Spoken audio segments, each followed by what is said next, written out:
Welcome to Infinite Novel Audio. Like, subscribe, and enjoy this video. Chapter 1, Transmigrating as the Plane Master at the start. Lei Chen's mood had been very bad lately because several massive, foreign objects had appeared inside his body. Through the perspective of the plane, looking at the couple leisurely enjoying themselves in a place of scenic beauty, and the pair of brothers drinking heartily atop a treacherous mountain peak, Lei Chen was completely at a loss, and there was something in his heart he simply had to get off his chest. Tang San, curse your ancestors. I remember that the divinities of the god realm aren't supposed to descend to the lower realm at will, right? That bastard Tang San, after becoming the enforcer of the god realm, actually flouted the law he was meant to uphold, openly violating the rules of the god realm. He allowed his parents, who possess second-level god positions, and his spirit beast brothers, who are god officers, to remain in the lower realm for a long time, calling it seclusion. How the hell is that allowed?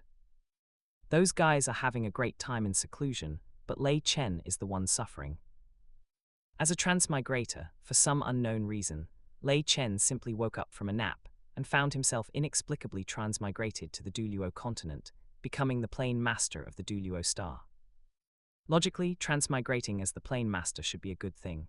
After all, given the energy intensity of the Douluo star, the status of its plane master is equivalent to a second-level god. Starting as a second-level god, isn't that much better than transmigrating as a little kid who hasn't even had their spirit awakening yet? However, Lei Chen's life as the plane master was not as comfortable as one might imagine. There was no helping it. Who told him there was a god realm hanging over his head, with a god king inside who was constantly plotting against his plane? Because Tang San, this god king, originally underwent ascension from the Douluo Continent to the god realm, in his heart, the Douluo Plane was naturally his back garden and private property. He would not allow anything to happen on the Douluo Plane that was beyond his control. To this end, Tang San even left his parents and spirit beast brothers on the Douluo Continent. Under these circumstances, it would be a miracle if Lei Chen, as the plane master, had an easy life. Actually, to Lei Chen, Tang San's pair of spirit beast brothers, the Sky Azure Bull Python and the Titan Giant Ape, were nothing. After all, they were just the lowest-ranking god officers. If Lei Chen wanted to, dealing with them would be as easy as flipping his palm. But Tang San's parents were a real threat to Lei Chen. Tang Hao and Ah Yin were genuine second-level gods, equal in status to Lei Chen, the plane master. In the original story, they even became the plane master and the life core of the Douluo star with Tang San's help. So here's the problem. If Tang Hao becomes the plane master of the Douluo star, what happens to Lei Chen? What would his fate be? One doesn't even need to think to know that his consciousness would be completely erased, a dead end. Under the threat of true death, Lei Chen inevitably felt a sense of urgency. No matter what, he couldn't just sit and wait for death. He had to find a way to solve this problem and ensure his own safety. To resolve the threat he faced, Lei Chen believed two things were necessary. First, to completely cut off the god realm's interference with the Douluo Plane, and second, to strengthen the Douluo Plane itself as much as possible. The first point goes without saying. With a god king like Tang San treating the Douluo Plane as his back garden, if Lei Chen didn't find a way to completely cut off the god realm's interference, all his plans would be empty talk. So this was something he had to do. As for how to achieve it, Lei Chen didn't think it would be that difficult. After all, in the original story, the god realm was later swept away by space-time turbulence. Lei Chen only needed to find a way to make the space-time turbulence arrive a bit earlier, to make the god realm get lost ahead of schedule, thus completely cutting off its interference. As for the second point, that was a bit more troublesome, because strengthening the Douluo Plane itself was no easy task. In the original story, the Douluo Plane only successfully promoted to a demigod realm after devouring the Abyss Plane. But right now, the Abyss Plane was hiding in some unknown corner. Even if Lei Chen wanted to devour it, he couldn't find it, and even if he did, he didn't have the strength. So this method was definitely not feasible in the short term. Since that method wouldn't work, he would have to find another way. Lei Chen could fully reference or learn from the God Realm's method of strengthening itself. The God Realm's method of strengthening itself was actually very simple. When a subordinate plane produced a new god capable of creating their own god position through sufficient power of faith, the God Realm only needed to absorb these new gods and integrate their self-created god positions into the God Realm. This way, the God Realm's volume would naturally grow. Since the God Realm could strengthen itself this way, the Douluo Plane could certainly do the same. As long as a few geniuses who could create their own god positions appeared on the Douluo Plane, and their self-created god positions were integrated into the Douluo Plane instead of the god realm, the plane's level would rise accordingly, gradually advancing toward becoming a demigod realm. However, this method wasn't easy either. Looking at the hundreds of thousands or even millions of years of history of the Douluo Plane, geniuses capable of creating their own god positions were few and far between. If he really relied on this method for the Douluo Plane's promotion, he'd be waiting forever. Fortunately, while creating a god position from scratch was hard, recasting a god position on an existing foundation wasn't as difficult. Over the long years of the Douluo Plane's existence, some divinities had fallen here for various reasons, and their god positions had shattered here as well. As long as Lei Chen found those shattered god positions within his own plane and found a way to recast them, he could integrate these recast god positions into his plane, thereby driving its promotion. This method was not only relatively simple, but also highly practical. So once he had this idea, Lei Chen took action immediately. Through the perspective of the plane master, he quickly identified the god positions shattered within his body. God of thunder, ice god, god of angels, god of love. Good grief, these are all first-rank god positions. You have to realize that even in the god realm, there are only 18 first-level gods. Yet there were 4 in his Douluo Plane. Even if they were shattered god positions, it was still astounding. 4 first-rank god positions. Let me think, how should these god positions be recast? Or rather, who should be tasked with recasting them? First is the position of the ice god. There's no need to hesitate on this one. I'll leave it to the Snow Empress to recast. She is a being condensed from the purest ice-attributed heaven and earth origin energy, naturally compatible with the position of the ice god. Moreover, she is the dominator of the extreme north land, making it easier to gather the power of faith there. If she does it, it will only require a little guidance. There's basically no difficulty. Then there's the angel god position. No need to worry about that either. I can just leave it to Kayan Renxu's descendants to complete. Although Kayan Renxu shattered her own god position, she at least left the angelic sacred sword on the Douluo Continent. With this divine artifact as a medium, recasting the angel god position won't be hard. Chapter 2, Meeting the Silver Dragon King, Cooperation and Transaction. As for the love god seat, finding a suitable candidate for that one is truly difficult at the moment. But it doesn't matter, we can set it aside for now. After all, among these shattered first-rank god positions, the love god seat is relatively the most intact, with extremely low difficulty to reforge. We can quickly handle it once a suitable candidate is found. Finally, the reforging of the thunder god seat. I will personally take charge of this. The power of thunder possesses the characteristics of judgment and destruction, making it highly suitable as an ability for the plane master. After I reforge it, it can perfectly merge with the status of the plane master, transforming into the authority of divine punishment for the Douluo Plane. After some contemplation, Lei Chen finally formulated a detailed plan. However, before implementing this plan, there was one essential task he had to complete: finding a suitable helper for himself. And in the current Douluo, aside from the existence hidden in the secret space, beneath the core of the Stardew Great Forest, who else would be qualified to be my helper? At the thought of that existence, Lei Chen instinctively turned his gaze toward the core area of the Stardew Great Forest. Yet there, he could not detect the slightest trace left by that being, which left him somewhat sighing in his heart. What a remarkable silver dragon king, truly worthy of being half of the dragon god. Even as the plane master, knowing full well that she is hiding there, I still cannot observe her through the plane's perspective. Such concealment methods are truly masterful. But who would have thought I am a transmigrator? No matter how masterful your concealment methods are, it's useless. Even if I cannot observe you, I still know where you are. So Lei Chen immediately utilized the authority of the plane master. Ensuring that the deities of the divine realm would absolutely be unable to detect it, he sent a hidden ripple toward the space beneath the core of the Stardew Great Forest. Silver Dragon King. Under the influence of this ripple, the Silver Dragon King, slumbering deep beneath the core area of the Stardew Great Forest, slowly awakened. Her long silver eyelashes trembled slightly, and a trace of confusion flashed in her amethyst-like dragon eyes. This is what kind of ripple? The Silver Dragon King elegantly raised her dragon head, warily sensing that peculiar intent. This ripple neither resembled the aura of the divine realm nor the spirit power or spiritual power of humans. It was pure and vast, as if fused with the entire plane. Who is calling me? Her dragon claws unconsciously tightened. leaving several deep marks in the underground space. Since the dragon god war, she had been lying low here to recuperate.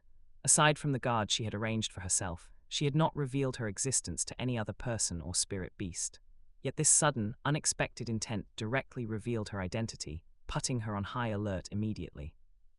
Silver Dragon King. At that moment, the ripple came again, this time clearer.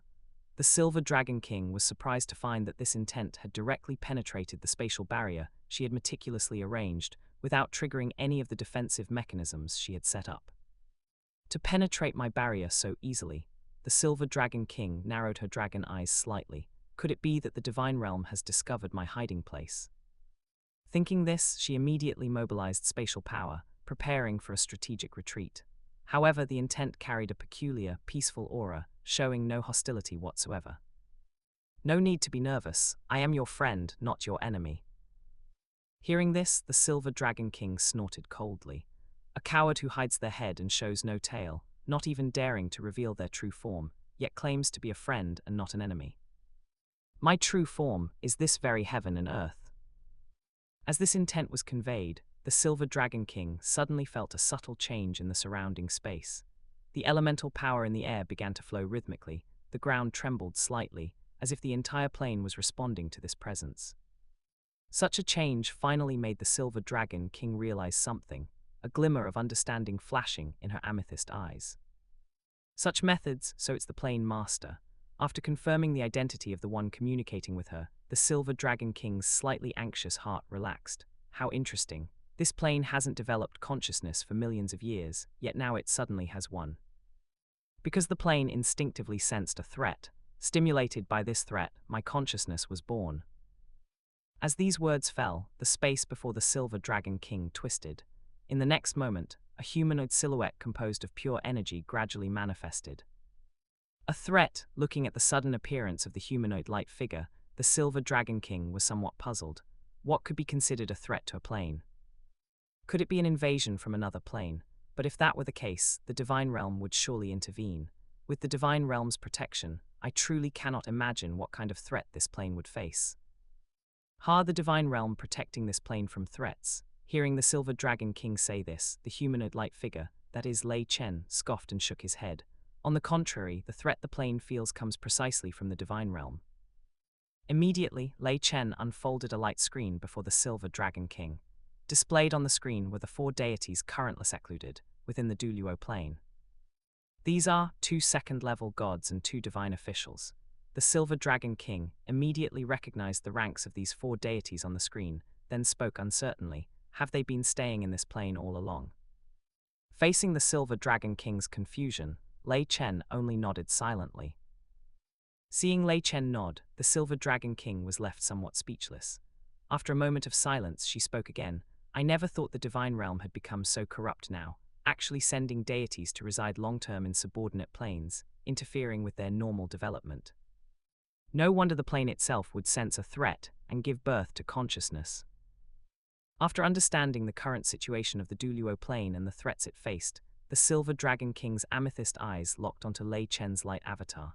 She continued, So what do you want from me by coming here? Surely not just to complain to me. I want to cooperate with you.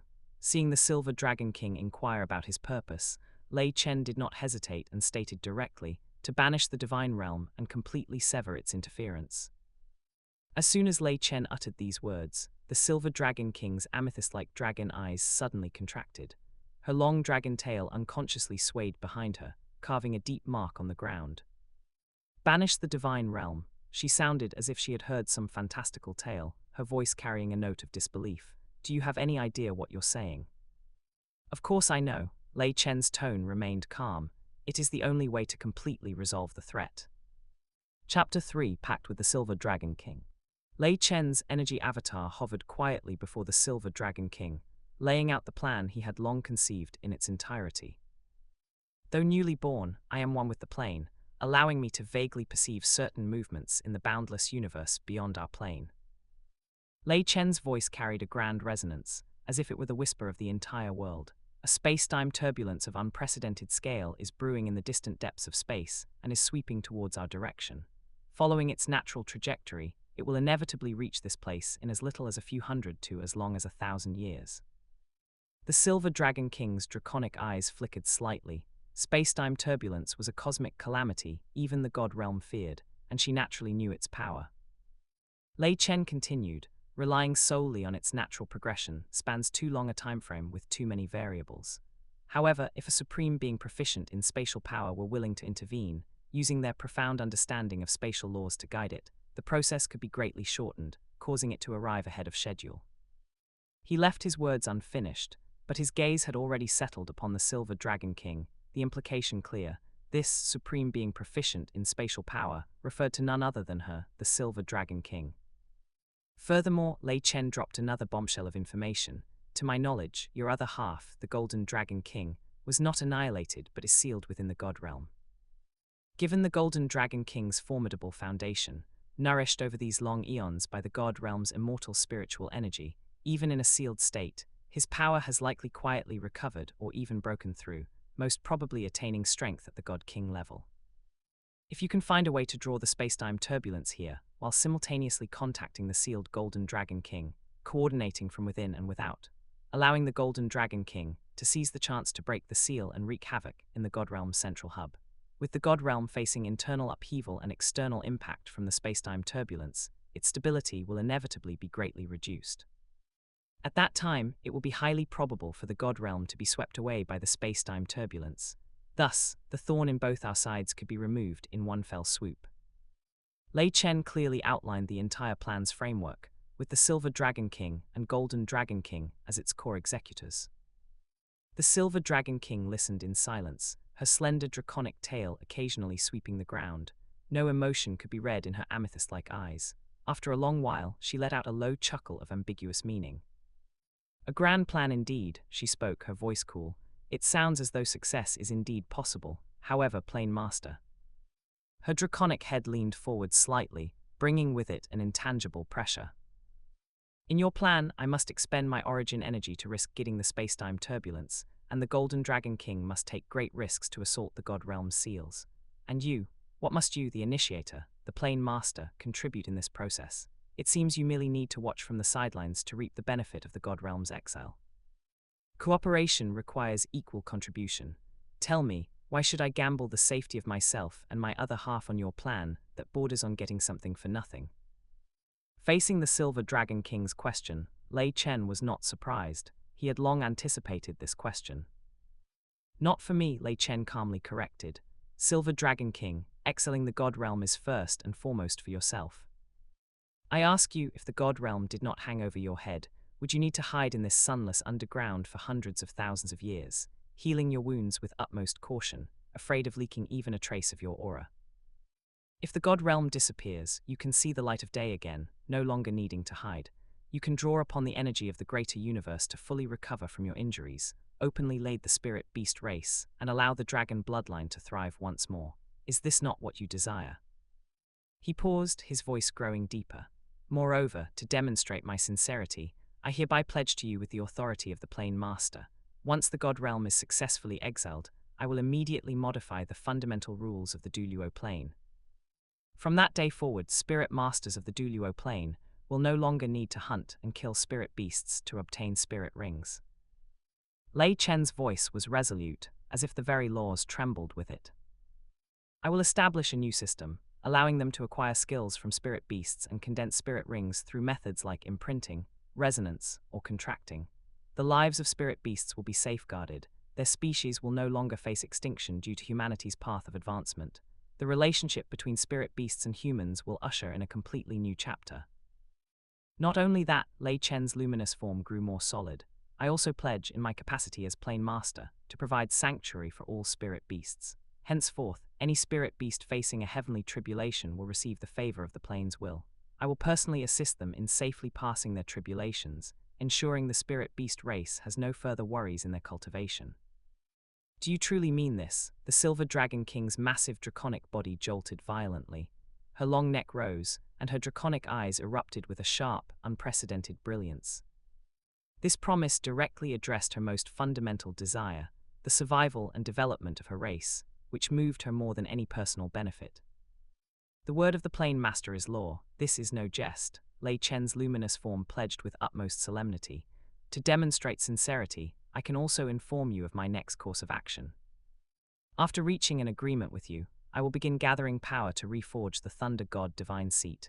Once I wield the authority of heavenly punishment, I can protect spirit beasts through their tribulations. Choosing to provide heavenly tribulation protection for the entire spirit beast race was a decision of immense practical significance, meaning Lei Chen was deeply binding his future authority to the fate of the spirit beast race. The Silver Dragon King stared intently at Lei Chen's luminous form, as if trying to see through the truth of his words. The energy fluctuations permeating the underground space told her that this Plane Master's promise carried the power of law. It was no empty vow. After a prolonged silence, the final trace of hesitation finally dissipated from the Silver Dragon King's eyes, replaced by resolve and sharpness. Very well, a cool and majestic voice echoed through the space. Plane Master, your sincerity and plan have moved me. For the future of the spirit beast race and the revival of the Dragon Clan, I, the Silver Dragon King, agree to form an alliance with you. Together, we shall exile the God Realm and jointly shape a new order for this world. As her words fell, a vast draconic majesty gently brushed against the plane's will released by Lei Chen, as if forging some ancient contract. An intangible pact was formally established in the deepest part of the Stardew Great Forest.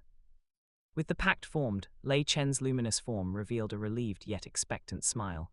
Then, a pleasant cooperation to us, Your Excellency Silver Dragon King. Next, we need to plan the subsequent steps in detail. The atmosphere in the underground space shifted from prior wariness and probing to one filled with the tension and anticipation of an alliance. A great storm targeting the God Realm began to quietly brew in a place unknown to all. Chapter 4: The critical part of the plan, Electrolux. After forming an alliance with the Silver Dragon King and setting the grand plan to banish the Divine Realm, Lei Chen did not rush into action. He understood deeply that patience was far more important than impulse when scheming such a monumental event. The Silver Dragon King needed time to recover some of her power, attempt to sense and guide the distant spacetime turbulence with spatial secret arts, and also seek an opportunity to establish contact with the Golden Dragon King sealed within the Divine Realm. As for Lei Chen himself, he focused his attention on two places crucial to his plan: the White Tiger Duke's residence in the Star Luo Empire and the Clear Sky sect in the Heaven Dew Empire.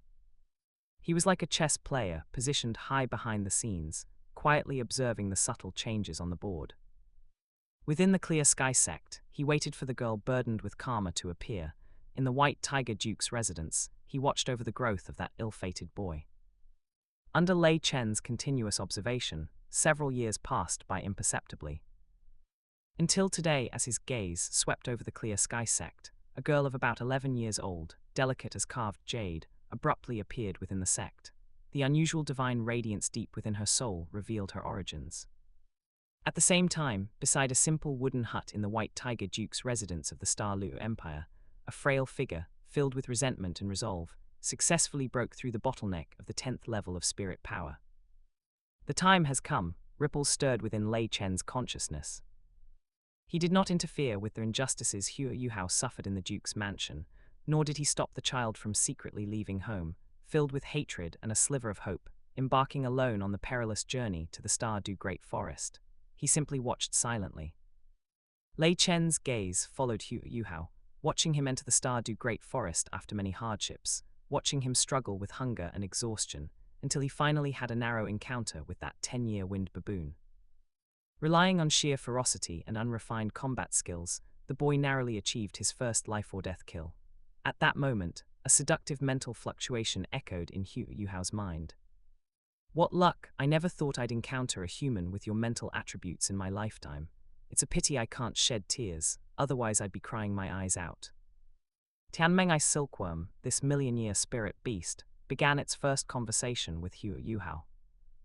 Lei Chen's gaze observed all this calmly. He watched as the Tianmeng silkworm narrated its tragic plight with exaggerated tones, painted the grand blueprint of creating a god, and step by step guided Hua Yuhao to accept its sacrifice. Don't forget to like, comment, subscribers, and share to Infinite Novel Audio. Yuhao, relax your mind, I'm about to begin. The process might hurt a bit, bear with it. The Tianmeng silkworm's voice carried determination. Hua Yuhao closed his eyes, tense yet expectant.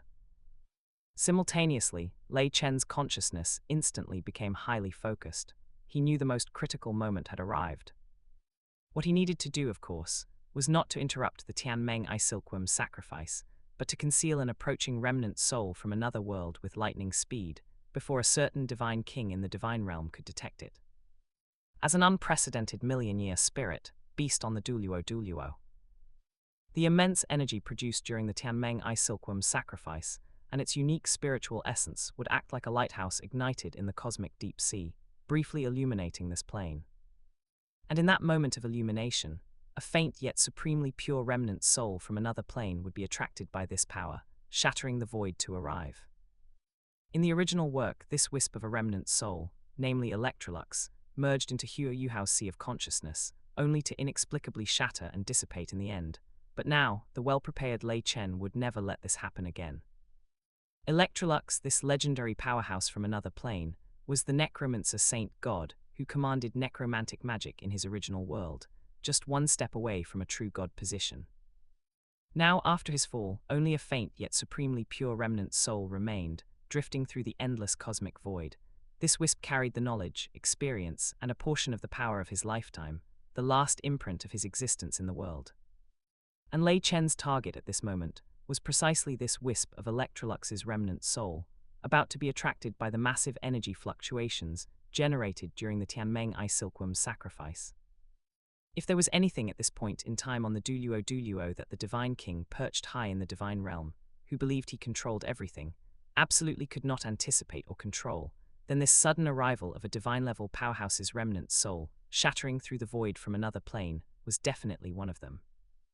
In the original storyline known to Lei Chen, Tang San had almost Hua Yuhao's entire life meticulously arranged.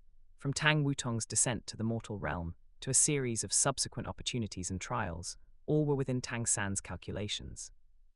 Only Electrolux, this foreign object from outside the world, was the greatest anomaly in Tang San's plan.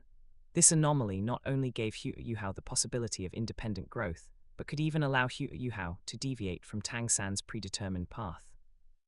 And Tang San, this divine king with an extremely strong desire for control, would obviously not allow anyone beyond his control to influence Hua Yuhao. In the original work, Electrolux, initially nourished by the gold of life within Hua Yuhao's sea of consciousness, had stabilized his remnant soul and begun a slow recovery. Everything was progressing positively. However, after Hua Yuhao merely visited the Clear Sky sect, Tang San's most important proxy and stronghold on the Douluo Plane, Electrolux inexplicably found himself in a desperate situation where he had to burn his own divine sense to save Hua Yuhao, ultimately fading away in sorrow. Was that really a coincidence? Not to mention, the life-saving trump card Electrolux left for Hua Yuhao was later completely destroyed during the trial, orchestrated by Tang San in the Kainkun Valley of questioning love. All these instances clearly demonstrated Tang San's determination to eliminate Electrolux, this unstable factor. He needed a son-in-law completely under his control, growing according to his script, not a child of fortune with an independent will and unknown variables. And what Lei Chen intended to do now was, of course, the opposite of Tang San. He would seize this once-in-a-millennium opportunity to intercept Electrolux's remnant soul the moment it crossed the planar barrier and descended upon Douluo Star, before any possible gaze Tang San might cast could detect it. At the edge of the Stardew Great Forest, the Tianmeng I Silkworm's sacrifice had reached its most critical moment. Vast spiritual power and life energy transformed into an intangible pillar of light, shooting skyward, even briefly disturbing the planar barrier. Now, as the plane master, Lei Chen had a thorough understanding of any subtle spatial fluctuations and energy anomalies occurring within his plane. He saw that within the energy ripples caused by the sacrifice, an almost imperceptibly fine spatial crack, emitting a faint grayish glow, quietly appeared. A wisp of a soul fluctuation, weak yet carrying an energy property utterly distinct from anything on the Douluo Plane, drifted out from the crack like a candle flickering in the wind, confusedly perceiving this unfamiliar world. This remnant soul was too weak, so weak that had Lei Chen not been prepared and scanned with the utmost precision using his authority as plane master, he might have overlooked it. It was like a grain of sand dropped into the ocean, almost negligible against the vast backdrop of cosmic energy. However, Lei Chen knew that it was this very remnant soul that possessed the potential to change many things. Chapter 5: Target the Undead Demi-Plane. The moment Electrolux's remnant soul entered the Douluo Plane, the authority of the Plane Master activated silently. Lei Chen did not forcefully capture that wisp of a remnant soul. Such an action would cause too much commotion and easily attract unnecessary attention. What he did was a more exquisite and concealed operation. He manipulated the plane's rules, creating an extremely brief, almost undetectable spatial fold within a minuscule area around the point where Electrolux's remnant soul descended. This fold was not an attack or imprisonment, but more like a gentle guide and buffer. It cleverly deflected the remnant soul's natural trajectory, which might have drifted towards Yuhao's location. Simultaneously, Lei Chen mobilized a trace of life origin of the highest order, wrapping it around that wisp of a remnant soul. This layer of life origin acted as the perfect camouflage. Not only did it instantly conceal the unique, otherworldly aura of Electrolux's remnant soul, blending it with the life fluctuations of the Douluo Plane, but it also provided the most fundamental nurturing, ensuring this already fragile remnant soul would not dissipate during the transfer.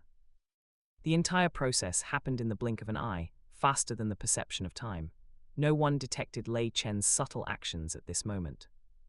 That wisp of Electrolux's remnant soul, wrapped in life origin, was pulled along by an invisible hand. It silently slipped into an absolutely hidden planar space interlayer he had constructed, following a trajectory he had preset that completely avoided any possible observation paths. Having successfully intercepted Electrolux, Lei Chen couldn't help but feel relieved inwardly. The next moment, he focused his consciousness into that hidden spatial interlayer. This space was not large. Its surroundings were flowing, wave-like radiance from the planar barriers. At its center, a gentle and pure mass of life energy hung quietly, like a warm cocoon. At the energy's core, a wisp of an extremely faint soul fragment emitting a pale gray halo was enveloped, precisely Electrolux's remnant soul. Nurtured by the life origin, this remnant soul, which was originally like a flickering candle in the wind, ready to extinguish at any moment, had now stabilized considerably. Though still fragile, it was at least no longer in danger of dissipating. Lei Chen's consciousness manifested as a blurry silhouette of light, appearing before this wisp of remnant soul. He did not rush to awaken it. Instead, he first carefully touched that grey halo with his own essence aura as the Plane Master, conveying a peaceful, friendly, yet slightly supreme and authoritative intent. As if sensing this unique aura, which shared the same origin as the entire world yet transcended it, the grey halo rippled slightly. A weary, vigilant, yet somewhat astonished elderly intent, as if awakening from a slumber of millennia, emanated forth. Where is this place, and you, who are you, why do the laws of this realm share the same origin with you? Lei Chen's light silhouette rippled slightly, his voice resonating directly within the space. Powerful one from another plane, welcome to my world. Within the planar interlayer, the rules of time and space seemed blurred here. Lei Chen's consciousness silhouette hovered calmly before the life origin nurturing Electrolux's remnant soul, awaiting the other's response. That wisp of grey remnant soul fluctuated noticeably more intensely upon hearing my world, and sensing the unique aura, one with the entire plane, contained within Lei Chen's words. After a moment of silence, an elderly intent carrying realization and emotion slowly emanated, no longer as wary as initially, but tinged with a more complex and inscrutable meaning. So that's how it is. It is actually the lord of this plane before me. No wonder you could guide me here at the moment. I was about to completely dissipate into the void and protect me with such pure life origin.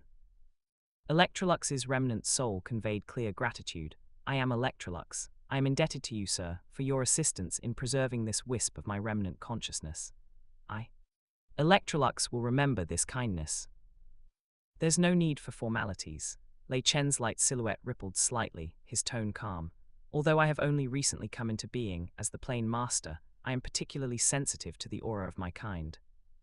I can sense that deep within your broken divine consciousness, there is a faint resonance with a specific coordinate in the universe. This is a mark left only by those who govern a world and bear its status. As a fellow Plane Master, seeing your divine consciousness so broken and adrift in a foreign land, offering assistance is the right thing to do. Plane Master, a hint of self-deprecation and humility flowed from Electrolux's intent. You flatter me. What I governed was merely a demiplane with incomplete laws. I truly do not deserve the title of a true plane master. A demiplane is also the embryonic form of a plane. To govern it and make it operate, you have already embarked on a path similar to mine. Lei Chen's tone carried a sense of recognition. In this boundless universe, encountering a fellow traveler is also fate. Immediately, Lei Chen shifted the topic, moving past pleasantries and getting straight to the point. His light silhouette solidified a bit more. Lord Electrolux, my reason for aiding you, besides a certain resonance as a fellow plane ruler, also indeed contains a transactional intent. Would you be willing to sign a God's Covenant with me? A God's Covenant. Electrolux's remnant soul flickered slightly, revealing confusion. As you can see, I am now merely a wisp of a remnant soul. Without your life origin nurturing me, I'm afraid I would have already dissipated. I possess nothing of value, having lost all my power. I wonder what I have left that you would seek, and what could we possibly trade? Lei Chen's light silhouette conveyed a clear and direct intent. What I wish to trade for is the demiplane you govern itself. I hope to fuse it into my Douluo Plane to strengthen my world's essence. Without waiting for Electrolux's response, Lei Chen promptly stated the terms of the exchange. In return, I promise to help you restore your divine consciousness to completeness and reconstitute your divine soul. Moreover, after the fusion, the status, represented by the demiplane you governed, will still belong to you. You will become an existence within my Douluo Plane, representing the status of your demiplane, enjoying corresponding authority. Upon hearing this, Electrolux's remnant soul fell into brief silence. Only the grey halo, wrapped in life origin, flowed slowly, indicating he was thinking rapidly. Soon, the elderly intent sounded again, carrying understanding and a hint of relief. I see. You wish to elevate your own plane's essence by devouring and fusing with other planes, hopping to advance to a higher tier in the future, or even break free from certain constraints. Although he did not directly name the existence of the divine realm, his words already revealed an understanding of Lei Chen's situation. As a powerhouse who once held a divine title and similarly governed a realm, Electrolux's insight was extraordinary. Immediately, Electrolux's remnant soul conveyed a decisive intent without the slightest hesitation. Good, a mutually beneficial matter like this gives me no reason to refuse. Electrolux indeed had no reason to refuse Lei Chen's proposal. Firstly, it was truly mutually beneficial. Secondly, he was now like a flickering candle in the wind. Had Lei Chen not intervened, he would likely have lost even the ability to think by now. Therefore, by reason, by sentiment, by circumstance, and by reality, he had no room for refusal. Chapter 6, Fusing with the Undead Demiplane, a chance to break through to first-level God. A wise choice. Lei Chen's light projection rippled with approval. Then, let our statuses serve as proof, and the laws as witness, to establish this covenant. As his voice fell, Lei Chen's light projection suddenly brightened. Golden runes, imbued with the fundamental laws of the Douluo Plane, emerged from the void, intertwining like chains. At the same time, Electrolux's remnant soul also voluntarily separated a trace of its most core origin mark. Though faint, this mark contained the lingering essence of the unique laws of death and annihilation from his demiplane.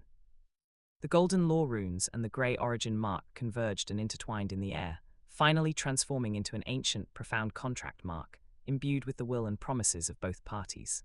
It then split into two, integrating respectively into Lei Chen's light projection and Electrolux's remnant soul. An invisible binding force quietly formed, yet it carried a peculiar sense of harmony, symbolizing the official conclusion of this cross-plane transaction.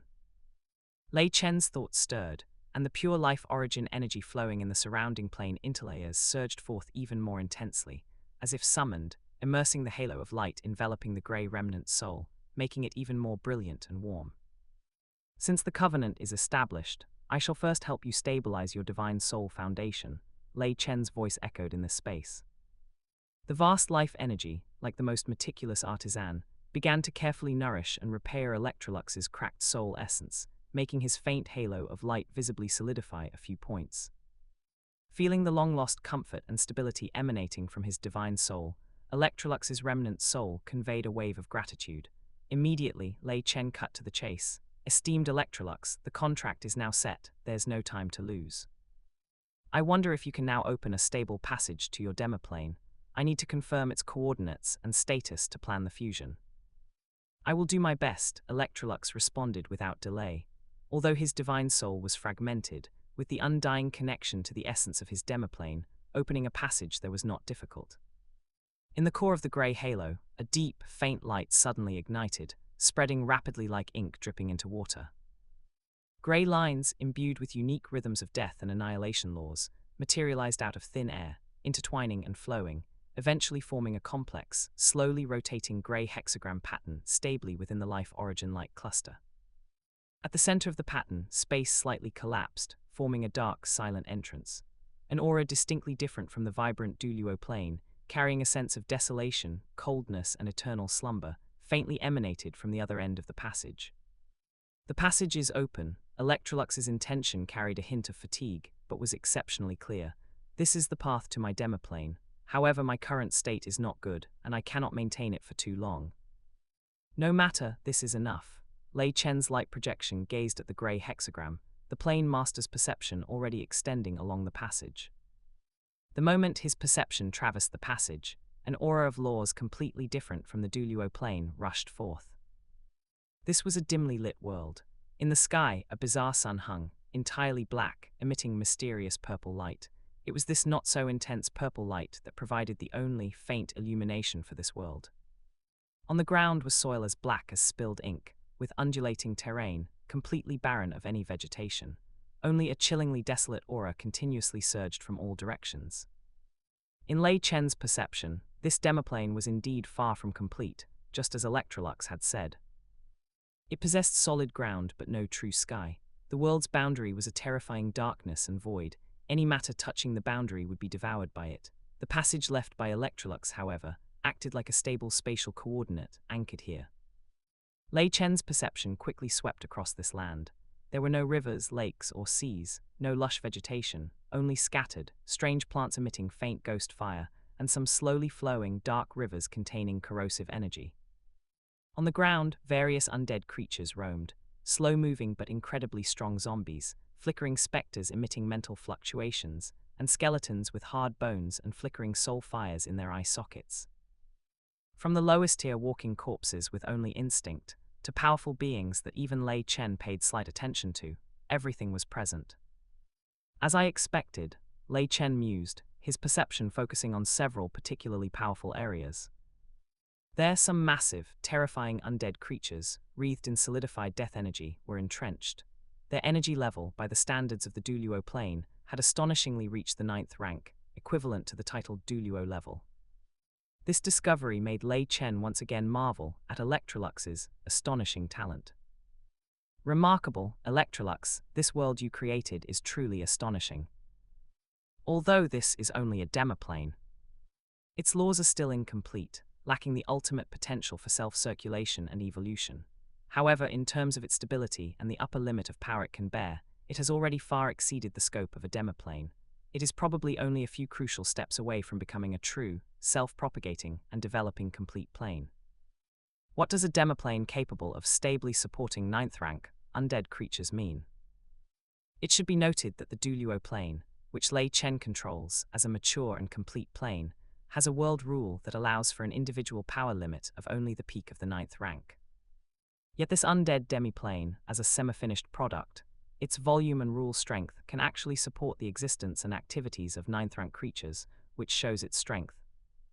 In fact, under Lei Chen's plane perception assessment, the overall energy and completeness of the rules of this undead demiplane were roughly equivalent to 30% of their entire Douluo Plane. 30%, this number echoed in Lei Chen's heart, bringing indescribable joy. As the current lord of the Douluo Plane, his strength is directly linked to the plane's intensity. He is currently at the peak of the 2nd level God Realm. If he can successfully completely devour and fuse this undead demiplane, which is equivalent to 30% of the Douluo Plane's volume, then the Douluo Plane's origin will undoubtedly experience a massive leap in growth.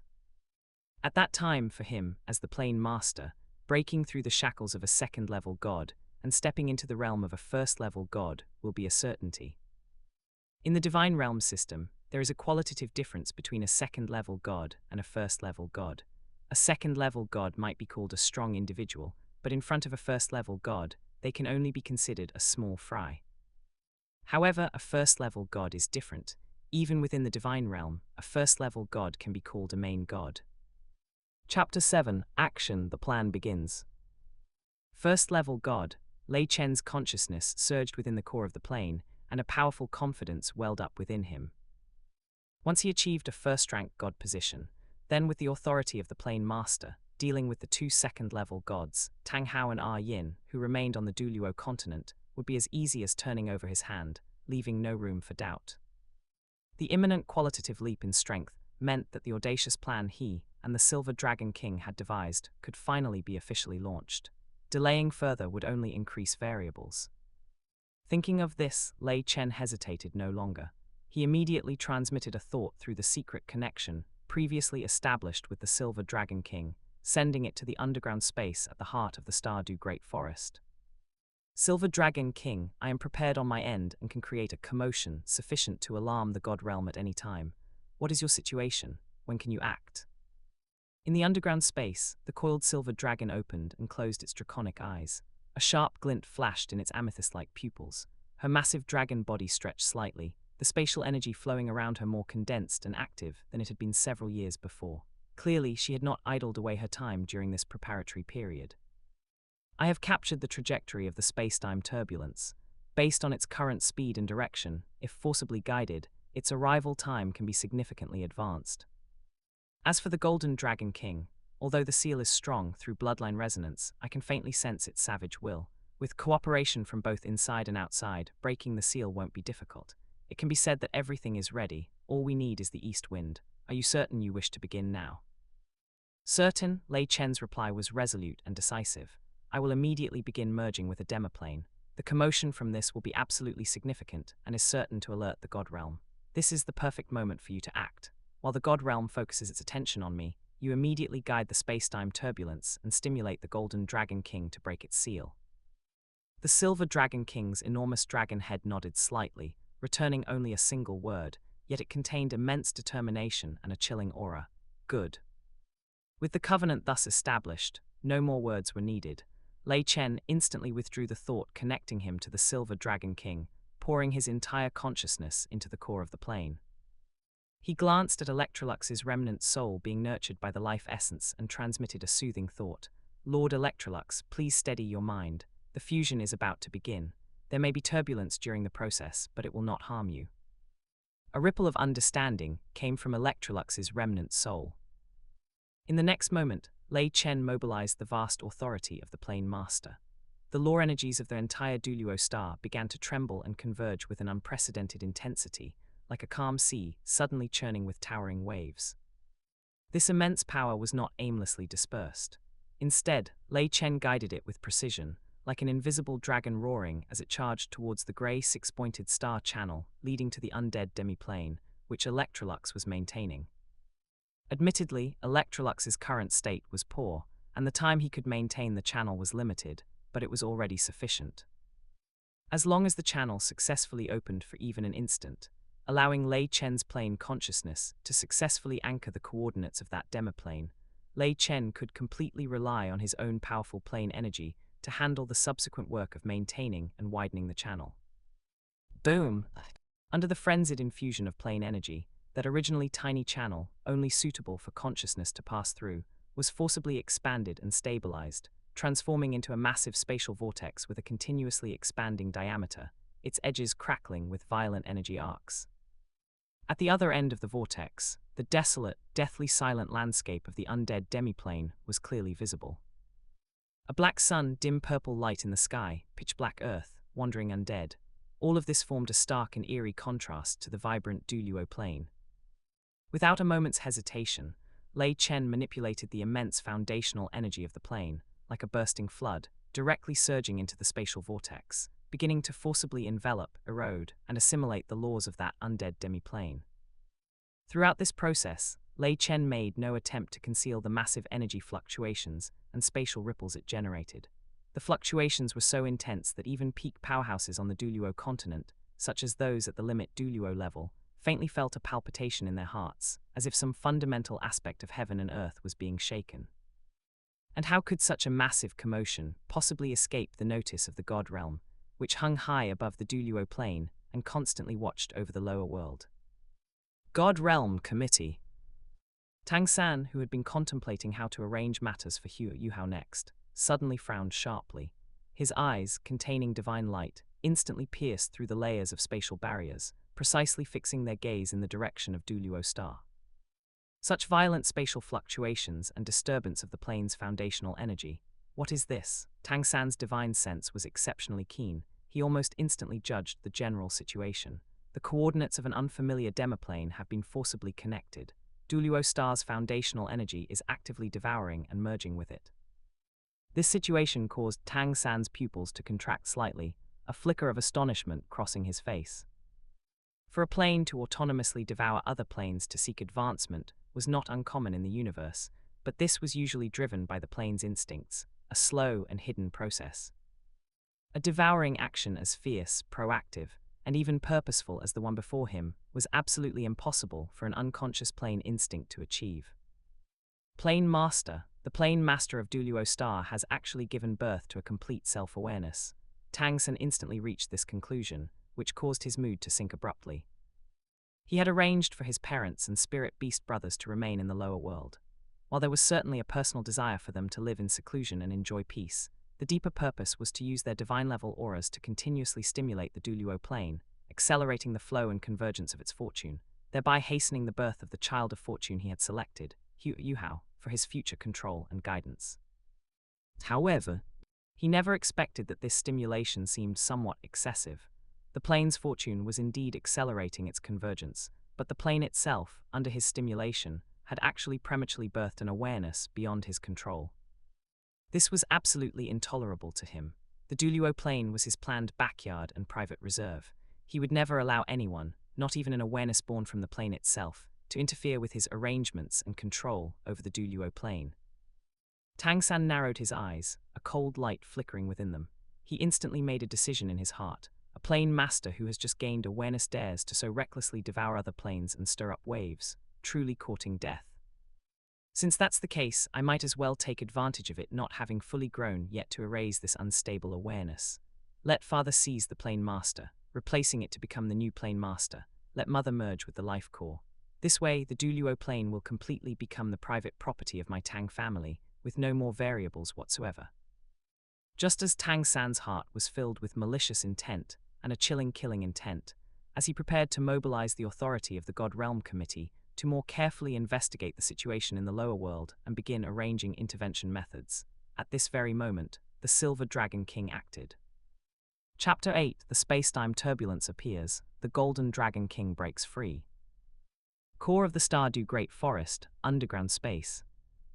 At the very moment Lei Chen began fusing with the undead demi-plane, stirring violent tremors within the Douluo Plane's origin and successfully capturing the full attention of the God Realm Committee, especially Tang San. The Silver Dragon King, who had been silently coiled, suddenly opened her eyes. Her amethyst-like draconic pupils blazed to life like two burning purple stars. The power she had accumulated for so long erupted at this moment, without any reservation. Roar!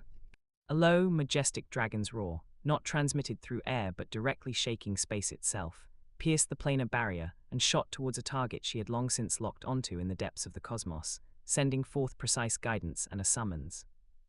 On her massive silver draconic form, every scale erupted with dazzling silver light. Complex and profound spatial divine patterns flowed across them as if alive. Vast, ocean-like spatial divine power, centered on her, transformed into an invisible, massive ripple that spread towards the distant depths of space at a speed surpassing light itself. This was not an attack, but a meticulously crafted, coordinate, and navigational channel. It was like lighting the brightest lighthouse in the dark cosmic ocean, guiding the raging ocean currents towards a shortcut straight to the God Realm. The God Realm Committee. Just as Tang San's divine sense locked onto the Douluo Plane, his killing intent solidified, and he prepared to intervene, his expression suddenly changed drastically. He jerked his head up, his gaze seemingly piercing through the grand dome of the God Realm Committee to stare into the depths of the endless void. Not just him, the other four God Kings within the committee, the God of Goodness, Lei Chen, the God of Evil, God of Goodness, the Goddess of Life, and the God of Destruction, also sensed the warning almost simultaneously, their faces changing in unison. An indescribable, terrifying, oppressive force that made the entire God Realm tremble was approaching from the depths of the cosmos at an unbelievable speed. This is spacetime turbulence. The God of Destruction's voice was low, carrying unprecedented gravity. Its scale is unprecedented, and its trajectory is wrong. How could it be heading straight for us? The goddess of life's exquisitely beautiful face was filled with astonishment and worry. No time to investigate, the god of evil, god of goodness, shouted. Defend the god realm with all our might. Activate the central hub, reinforce the barriers. The 5 god kings instantly reached a consensus. The disturbances in the Douluo Plane, the newly emerged plane master, all became insignificant before this cosmic catastrophe, threatening the very existence of the god realm. The god realm's central hub erupted with unprecedented radiant light. Vast divine power, like 100 rivers returning to the sea, converged frantically from every corner of the god realm, pouring into the massive barrier enveloping the entire realm.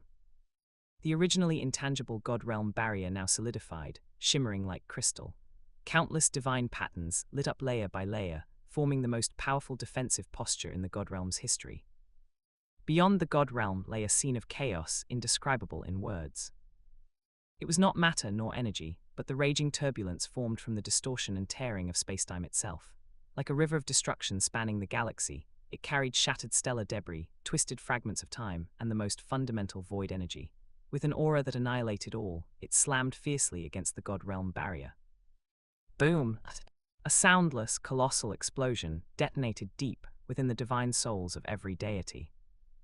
The entire god realm shook violently, like a small boat in a storm. The light on the god realm barrier flickered wildly, bright then dim. The defense consolidated by the power of the 5 god kings, and the entire god realm seemed precarious before such heavenly might. All deities strained to maintain the operation of the god realm central hub, pouring their divine power into it without reservation, resisting the increasingly powerful waves of impact from the spacetime turbulence. Tang San's face was as dark as water. While supporting the god realm barrier, the ominous foreboding in his heart grew stronger and stronger. This spacetime turbulence is too suspicious, appearing precisely when the Douluo Plane shows disturbances. His eyes flickered, feeling as if an invisible net was tightening. However, he had no time to dwell on it now. The survival of the god realm was paramount. Just as all the god realm's power was directed against the external assault, and internal defenses were at their lowest point. The divine forbidden land, that forbidden place even god kings had to tread carefully. The countless chains of order that had suppressed the Golden Dragon King's cocoon, now deprived of the continuous power supply from the god realm's central hub, rapidly dimmed. Their runes grew faint and indistinct. Crack and crack crack. The crisp sound of shattering echoed in this space, sealed for countless ages, exceptionally jarring. On the enormous cocoon covered in dark golden patterns, a fissure quietly appeared, then rapidly spread like a spiderweb. Boom! In an earth-shattering explosion, the dragon cocoon completely shattered. An immense draconic figure, its entire body shimmering with dark golden light, carrying the berserk, furious, and destructive will accumulated over eons, shot skyward. Roar! A dragon's roar brimming with power and violence instantly resounded throughout the entire god realm. The terrifying pressure contained within the sound caused many low-ranking divine officials to collapse directly to the ground. The Golden Dragon King had broken free of its seal. Its enormous dark golden draconic pupils burned with flames of vengeance. Its gaze immediately locked onto the 5 god kings who were maintaining with all efforts the god realm barrier. Old grievances and new hatred erupted completely at this moment. God realm, you imprisoned me for millennia, today you will pay the price. The Golden Dragon King roared, completely disregarding the spacetime turbulence assaulting the god realm from outside. It transformed directly into a destructive dark golden torrent, rushing frantically towards the core of the god realm committee, the very location of the god realm's central hub. Wherever it passed, space shattered, divine halls crumbled, presenting a scene of utter apocalypse. Disaster, the Golden Dragon King has broken free, the goddess of life cried out in alarm. Damn it, to break free at this moment, the god of destruction was both shocked and furious. Tang San's face instantly turned extremely grim. Beset by troubles from within and without, misfortunes never come singly. He never imagined the Golden Dragon King would break free at this most critical juncture.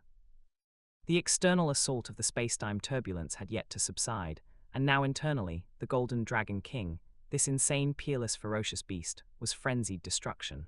The god realm instantly plunged into an unprecedented, immense crisis. And the mastermind behind all this, the lord of the Douluo Plane, Lei Chen, was currently within the planar interstice, cold eyes bystander, the earth-shattering change unfolding in the god realm. His planar fusion had only just begun, but the most crucial part of his plan had already successfully detonated. Chaos, the more the better. Lei Chen's consciousness was ice cold. Tang San, when you plotted against my Douluo Plane, did you ever imagine there would be a day like this? Chapter 9, The World-Annihilating God King's Self-Destruction. Watching the Golden Dragon King, looking utterly deranged, charging straight for the God Realm's central hub, Tang San's heart sank to the depths. Beset by troubles within and without, the situation was already as precarious as a pile of eggs. The impact of the space-time turbulence grew stronger with each wave. The God Realm's barriers were already groaning under the strain. If the Golden Dragon King were to breach the central hub now, the God Realm would instantly disintegrate. We must not let it shake the central hub. A flash of resolve passed through Tang San's eyes as he shouted sharply, "Goddess of life, God of destruction, you two hold the barriers for now. Kindness, evil with me. Let us use the three realms' judgment sword and swiftly slay this beast." As a god king, Tang San understood deeply that hesitation at this moment meant doom. God of goodness Lai Yan and God of evil Jai Dong were equally aware of the dire situation and responded without the slightest hesitation. The three god kings instantly took up a triangular formation. Vast divine power poured forth without reserve, intertwining and pulling at each other. The phantom of a colossal sword, seemingly condensed from pure laws, slowly materialized above the heads of the three god kings. One side of the blade flowed with a milky white holy light representing kindness, while the other side burned with pitch-black flames symbolizing evil. Along the spine of the sword coiled dark red patterns, infused with Tang San's Asura god power. The three realms' judgment sword. A fusion of the power of the three god kings, kindness, evil, and Asura, it was the ultimate means prepared by the God Realm Committee to execute the Golden Dragon King. Its might was so immense that even before it fully formed, its sharp, peerless sword intent had already enveloped their entire God-forbidden land. The Golden Dragon King, which had been charging forward madly, suddenly froze. For the first time, an expression of extreme terror appeared in its dark golden dragon pupils. A primal, frantic warning from its life instincts screamed that this sword strike was enough to utterly annihilate it, body and soul, a truly lethal threat. Raw. Locked onto by this certain kill sword strike, with no escape possible, despair and brutality instantly drowned the Golden Dragon King's reason. It was, after all, the incarnation of the dragon god's negative emotions, extreme and insane. You want to kill me, then let's all be destroyed together. At the end of its rope, the Golden Dragon King let out a roar that shook the cosmos. Its massive dark golden dragon body suddenly erupted with a light 1,000,000 times brighter than the sun. An indescribable, destructive energy potent enough to make the entire god realm tremble, with it at the core, began to collapse inwards violently before erupting outwards in a cataclysmic explosion. No, it's going to self-destruct. The goddess of life's face paled with horror. Stop it quickly, the god of destruction roared, but he was already powerless to do anything else. The three god kings, Tang San, Jai Dong, and Lai Yan, also underwent drastic changes in expression. They had never imagined the Golden Dragon King would be so resolute and ruthless, directly choosing the most extreme method. The self-destruction of a god-king-level powerhouse possessed power sufficient to severely damage or even destroy an entire god realm. Strike! His eyes nearly bursting from their sockets, Tang San forcibly swung down the not yet fully condensed three realms judgment sword. However, he was ultimately a split second too late. Boom! It was as if the great explosion of the universe's creation was being reenacted at this very spot. The destructive energy generated by the Golden Dragon King's self-destruction, like an ever-expanding dark golden nebula of annihilation, instantly devoured everything in its vicinity. Divine halls, mountains, rivers, and even space itself silently dissolved into the most fundamental particles of nothingness. The first to bear the brunt was the nearby God Realm's central hub. That magnificent core, which sustained the God Realm's existence and circulated billions of divine patterns, under this terrifying impact that exceeded its limits, let out a heartrending sound of shattering, like fragile glass. Countless cracks instantly spiderwebbed across its surface, and its core light dimmed drastically. With the God Realm's central hub suffering a fatal blow, The 5 god kings closely linked to it simultaneously spat out a mouthful of divine blood. Their auras instantly withered, especially the goddess of life and the god of destruction, who were primarily responsible for supporting the barriers, suffered severe backlash. Having lost the energy supply from the god realm central hub, the already teetering god realm barriers, like a dam that had lost its support, completely collapsed under the next, even more ferocious onslaught of the spacetime turbulence. It's over. Watching the god realm, now stripped of its barrier protection and completely exposed to the raging spacetime turbulence, boundless despair surged in the hearts of all deities. The multicolored, yet infinitely tearing and annihilating force of the spacetime turbulence, like a burst dam, instantly flooded in. In the chaos, no one noticed that in the core area of the Golden Dragon King's self-destruction, an extremely faint dark golden sphere of light, containing the Golden Dragon King's purest bloodline essence, silently slipped into the endless vortex of space and time, vanishing without a trace, shielded by the energy turbulence of the explosion and the spacetime turbulence itself. The god realm was being swept away by the spacetime turbulence, hurtling towards an unknown distance at a visible speed. Tang San's face was as pale as paper, golden divine blood still staining the corner of his mouth. Yet his eyes, filled with the blue of the sea god and the red of the Asura god, blazed with a final trace of frantic brilliance amidst extreme unwillingness and fury. The god realm has suffered such heavy damage, and being swept away by the spacetime turbulence is now inevitable. But it cannot end like this. Tang San's divine sense burned at an unprecedented rate, locking firmly onto the Douluo Plane below, which was undergoing drastic changes. Douluo Star, Plane Master, this must be your doing. Endless hatred churned within him. I have schemed for 10,000 years. I will not let you reap the benefits of my labor. Seizing the brief moment before the god realm was completely washed away by the spacetime turbulence, Tang San made his final arrangements. He directly split off 2 strands of his divine sense, forcibly pierced through part of the chaotic spacetime turbulence, and precisely stabbed them into the souls of Tang Hao and Yin, who were secluded, far away on Douluo Star. Father, mother, the time has come. Act now. Tang San's voice carried an unquestionable resolve. That newly born plane consciousness is fully focused on fusing with the other plane. This is its most fragile, most defenseless moment. Father, use the imprint I left in your divine sense as a guide to forcibly seize the plane master. Mother, your blue-silver emperor origin is most compatible with the life core. Fuse with it immediately. On Douluo Star, Tang Hao and Yin, already unsettled by the cataclysm in the god realm, felt as if thunder had exploded in their minds. They exchanged a glance, seeing shock in each other's eyes, but more than that, unconditional trust in their son. Understood, Tang Hao's tiger-like eyes widened. The divine power of a second-level god erupted from his body, and his divine sense shot out like an unsheathed sword, viciously stabbing towards the location of Douluo Star's plane origin. Yin also acted without hesitation. A brilliant blue-gold light erupted from her, transforming into a torrent of life force that surged towards the planet's life core. At the same time, Lei Chen, who was in the midst of fusing with the undead demi-plane, suddenly sensed a malevolent divine sense and a vast surge of life force violently assailing his plane origin and life core. Chapter 10, First Level God's Might, Cleansing the Plane's Parasites.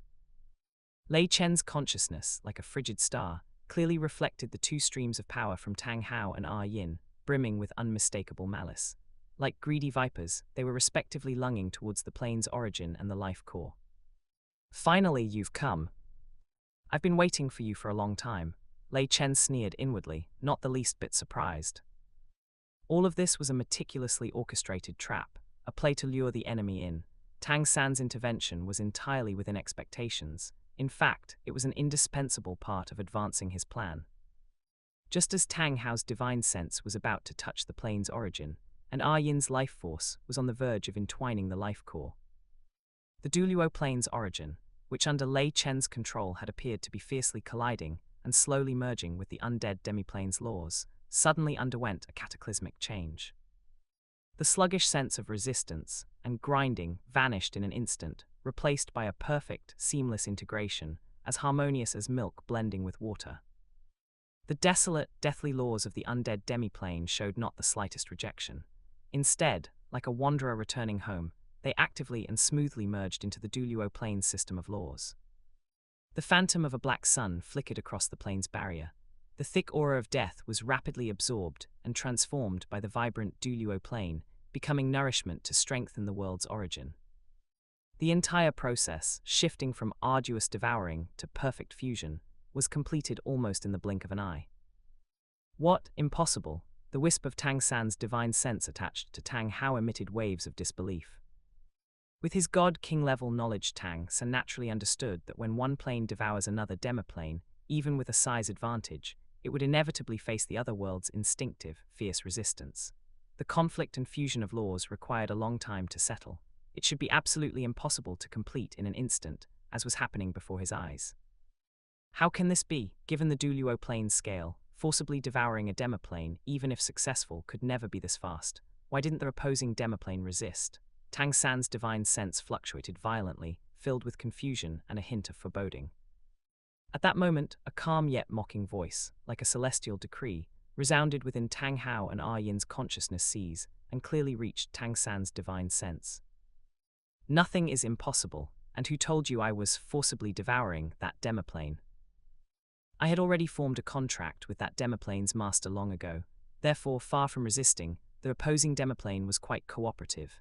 Naturally, I could fuse it quickly. The instant his words fell, before the drastically changed expressions of Tang Hao and Yin, space twisted. A humanoid silhouette radiating with 7-colored light suddenly coalesced. This luminous figure initially emanated an aura similar to Tang Hao's, at the peak of the second-level god realm. But immediately after, as the power of the undead demiplane completely merged into the Douluo Plane, the Douluo Plane's origin emitted a joyful hum. The entire plane's ranks suddenly leaped up a level. And as the plane master, Lei Chen's aura surged accordingly. It was as if he had shattered some invisible shackle, breaking through the barrier from the limit of peak second-level god, and stepping firmly into the vast, boundless realm of the first-level god. A majestic pressure, like a tangible tsunami, instantly enveloped the space for 10,000 miles around, pinning Tang Hao and Yin firmly in place, making it incredibly difficult for them to even move a finger. The gap between a second-level god and a first-level god was one of qualitative difference. The 7-colored luminous figure gradually solidified. Although its features were blurred, its eyes, seemingly constructed from laws, swept over the heavily guarded Tang Hao and Yin with a mix of amusement and icy killing intent, finally fixing on the wisp of Tang San's god-king divine sense attached to Tang Hao. All right, it's time for some house cleaning, the luminous figure formed by Lei Chen spoke calmly. His voice was not loud, but it carried an indisputable tone of judgment. Next, it's time to exterminate you parasites infesting this plane. As Lei Chen's words fell, Tang San's wisp of divine sense also swelled with shock, fury, and anxiety. He never imagined that this newly ascended plane master was not only prepared, but had secretly allied with the master of another plane, using this opportunity to break through to the first-level god realm in one fell swoop. A first-level god as the plane master, on his home ground of Douluo Star, possessed strength enough to crush any peer, let alone ordinary second-level gods like Tang Hao and Yin. The possession plan had utterly failed. Now, the greatest fortune would be preserving his parents' lives. Father, mother, get out of there now. Tang San's divine sense acted decisively, issuing a sharp warning. Simultaneously, his wisp of god-king-level divine sense began to burn frantically, erupting with power far exceeding the second-level god realm. It actually managed to tear open a rather unstable spatial channel under the blockade of Lei Chen's first-level god pressure. Thinking of leaving, it won't be that easy, Lei Chen sneered. The luminous figure raised a hand and pointed. Is my plane a place you can come and go as you please? A stream of 7-colored light, containing the Douluo Plane's current vast, surging origin power, shot towards that spatial channel like an arrow released from its bowstring, intending to shatter it completely. At this critical moment, don't forget to like, comment, subscribers, and share to Infinite Novel Audio. 2 roars sounded from nearby. The massive figures of the Sky Azure Bull Python and the Titan Giant Ape abruptly appeared. Their eyes were vacant, as if they were puppets on strings, charging towards the scene. Within the Sky Azure Bull Python and Titan Giant Ape's consciousness seas, there were also traces of divine sense left by Tang San. Clearly, they were now under the forcible control of Tang San's divine sense. Without the slightest hesitation, under the control of Tang San's divine sense, the Sky Azure Bull Python and the Titan Giant Ape, along with the 2 wisps of God-King divine sense within their consciousness seas, detonated themselves in a massive explosion. The destructive energy generated by the self-destruction of two deity official-level spirit beasts, combined with the two wisps of God King Divine Sense, instantly swept outwards. Although insufficient to injure Lei Chen at the first-level God Realm, it successfully blocked that seven-colored stream of light for an instant and disrupted the stability of the surrounding space. It was this fleeting moment of delay. Under the escort of the burning Divine Sense, Tang Hao and Yin had already rushed into that tottering spatial channel and vanished. The luminous figure formed by Lei Chen waved a hand, dispersing the aftermath of the explosion. He watched the slowly closing spatial channel before him but did not pursue further. His eyes swirled with seven colors, profound and unfathomable. Hare had to cover his parents' escape. He didn't hesitate to force his two spirit beast brothers to self-destruct. Quite decisive. But you may have saved the old ones, not the young. Your precious daughter will stay with me. In the next moment, the seven-colored luminous figure Lei Chen had condensed vanished from the spot, descending beside an 11-year-old girl within the Haoshan sect. Before the girl, a wisp of Tang San's divine sense was similarly burning, attempting to open a spatial channel. Unfortunately, this time, there were no other god-level existences to self-destruct and buy him time. Chapter 11, Individual Reviews, A New Beginning. Within the Clear Sky sect, the exquisitely beautiful young girl, Tang Wutong, stared at the suddenly appearing multicolored light and shadow before her, and the familiar divine sense that was burning, attempting to construct a spatial channel. Her small face was filled with bewilderment. That wisp of divine sense belonging to Tang San erupted with its final radiance, shouting sharply, "How dare you touch my daughter?" Noisy. The multicolored light and shadow that Lei Chen had transformed into didn't even make an extra move. With just a slight stirring of his will, the plane laws surrounding them instantly solidified, like the hardest of shackles, imprisoning and compressing that burning wisp of divine sense, along with the struggling, nascent form of the spatial channel it was maintaining. In my domain, a single, rootless wisp of a god king's divine sense dares to act with such audacity.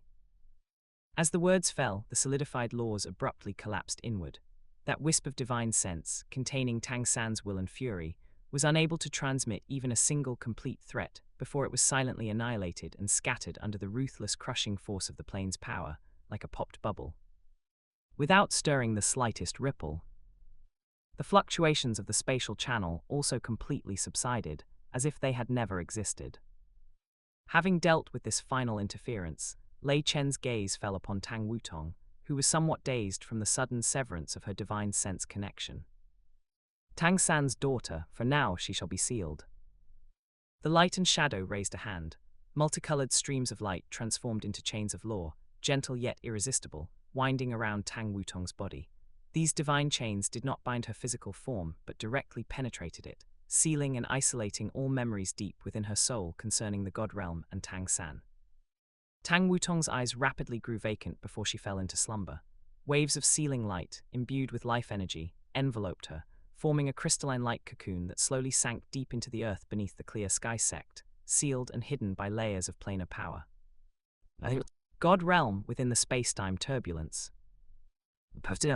Tang San, whose face was already pale from the shattering of the God Realm central hub and the backlash of divine power, suffered the forced erasure of 5 consecutive wisps of his divine sense, especially the destruction of the wisp protecting his daughter. The resulting backlash and mental impact were like adding frost to snow, causing him to violently cough up another mouthful of golden god's blood. His aura instantly withered to its extreme, and the divine light flowing around his body dimmed considerably.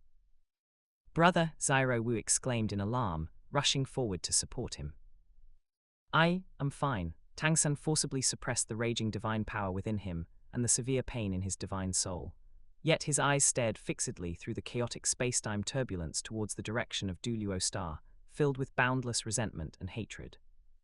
"Good, very good, Lord of the Douluo Plane. What a profound scheme." Tang San's voice trembled slightly with extreme fury. He recalled the abruptly arriving space-time turbulence, the Golden Dragon King's perfectly timed escape from its seal, and the Plane Lord's, coincidentally, completed ascension. Connecting all these events, it was clearly a meticulously orchestrated, interlocking dead-end trap aimed at the God Realm. "I was careless." Tang San clenched his fists, his nails nearly digging into his palms. "I never imagined that a mere Plane Lord like you would dare to scheme against the God Realm, destroying my divine senses, ruining my plans. This enmity is irreconcilable." Turbulent hatred churned in his chest. In this confrontation, he had been utterly defeated. Not only was the god realm exiled, his parents separated, his daughter fallen into enemy hands, but he himself had also suffered heavy injuries. This time, you seized the initiative and were one move ahead. A cold, frenzied light flickered in Tang San's eyes. But don't rejoice too soon. Once I stabilize the god realm and repair the central hub, I will surely lead the god realm back. When that time comes, I will ensure you, this plain lord, suffer soul annihilation, never to be reincarnated for all eternity. A violent killing intent brewed within him, but soon he forcibly calmed himself down, a sinister, cold arc curling at the corner of his mouth. The god realm's return will take time. However, before you become complacent and wish to peacefully continue promoting your plane's ascension, there will naturally be others who come to entertain you first. Wanting to continue growing stronger, dream on. In the universe, there were quite a few existences who were particularly interested in newborn planes or powerful origins. Without the god realm's protection, a solitary plane was merely a delicacy in the eyes of those beings. Douluo Star Plane Origin. After dealing with Tang Wutong, Lei Chen's consciousness returned to the Sea of Plane Origin. Sensing the plane's origin, now far more vast and solidified than before, and his own power, stably settled at the first-level god tier, even with his temperament, he couldn't help but feel a ripple of joy. Plan successful, he silently recited in his heart. Reviewing this operation, the result could be called perfect. The primary objective, exile the god realm, had been successfully achieved. The greatest threat looming overhead was temporarily removed. Secondly, he had taken the opportunity to destroy 5 wisps of Tang San's divine sense, especially the one protecting his daughter. This was undoubtedly a heavy blow to Tang San, greatly weakening his future ability to perceive and interfere with the Douluo Plane. He himself had even used this opportunity to successfully fuse with the undead demi-plane, breaking through to the first-level god tier, achieving a qualitative leap in strength. From this day forth, the Douluo Plane can truly be considered my territory. A surge of heroic spirit arose in Lei Chen's heart. Without the god realm's constraints, he could finally implement his plans with bold resolve, reforging god positions, nurturing native powerhouses, and promoting the plane's continuous ascension. As for Tang Hao and Yin who escaped, those two were not even worth worrying about. The god realm had been swept away by the spacetime turbulence, its connection with its subordinate planes forcibly severed. Since the second-level god positions held by Tang Hao and Yin belonged to the god realm, with the god realm's departure, their god positions were naturally stripped away. They no longer posed the slightest threat to the Douluo Plane. If they dared show themselves in the future, Lei Chen could suppress them with a mere flip of his hand. The overall situation is settled. It's time to meet the great contributor of this operation. With a thought, Lei Chen's consciousness once again connected to the core area of the Stardew Great Forest, that hidden underground space. Your Excellency Silver Dragon King, the smooth execution of this plan owes much to you promptly triggering the spacetime turbulence and stimulating the Golden Dragon King's seal break.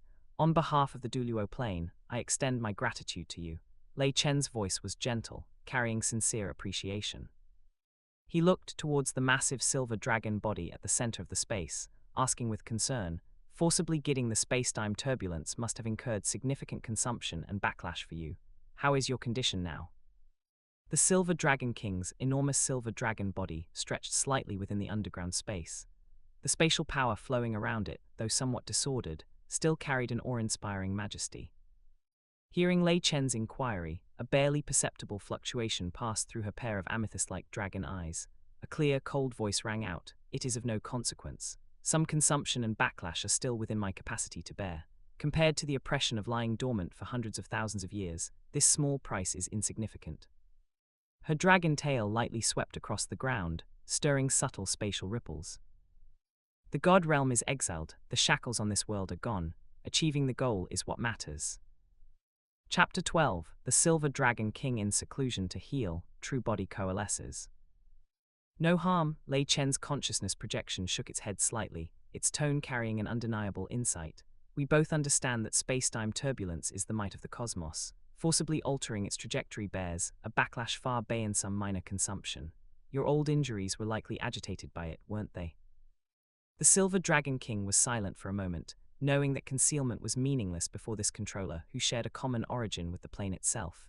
She let out a low dragon's hum, tinged with a trace of imperceptible pain. Correct, the old wounds were indeed agitated, and my origin was shaken. It will likely require some time to recover. Although this place is good, it is not the best location for healing. I must return to the ancestral land of the dragon race, the Dragon Valley small world, to enter seclusion. Only then can I completely stabilize my injuries and restore my power. Her massive dragon head turned towards the direction of Lei Chen's projection, her gaze intense. Plane Master, the divine realm has departed, and our covenant is formed. I hope you do not forget the promise you previously made to my spirit beast race. When I emerge from seclusion, I wish to see a new order. Lei Chen's projection rippled with a gentle yet resolute fluctuation, like an echo of the entire plane's promise. Your Majesty Silver Dragon King, please be at ease. My word to you is absolute. When you emerge healed from seclusion, you will undoubtedly see a world utterly different from the present one. Spirit beasts will no longer need to fear falling for their spirit rings. And heavenly tribulations will also be blocked by me. This is my guarantee to you. Sensing the sincerity contained within Lei Chen's words, the last trace of doubt in the Silver Dragon King's eyes dissipated. She gave a slight nod of acknowledgement. However, just as she prepared to depart and dive into the Dragon Valley small world to begin her long seclusion, she seemed to hesitate. Then she raised a dragon claw. In its palm, a faint yet intensely violent and destructive dark golden sphere of light slowly manifested. The sphere was no larger than a fist, but within it, countless dark golden dragon shadows seemed to struggle and roar, emitting a heart-palpitating pressure. This was precisely the most pure core of origin that had escaped into the space-time turbulence after the Golden Dragon King's self-detonation. The Silver Dragon King gazed at this origin core, her violet eyes filled with complex, indescribable emotions, sorrow, remembrance, and a certain resoluteness. A crystal-clear dragon tear silently slid from the corner of her eye, shimmering faintly in the dim underground space. She looked for a long time, as if bidding a final farewell to her other half. Finally, she took a deep breath and gave her claw a gentle push. That dark golden sphere instantly pierced through space, soundlessly merging into the body of the imperial auspicious beast, the three-eyed golden lion, who was peacefully slumbering in the core region of the Stardew Great Forest. After completing this act, the Silver Dragon King's aura seemed to weaken a fraction further.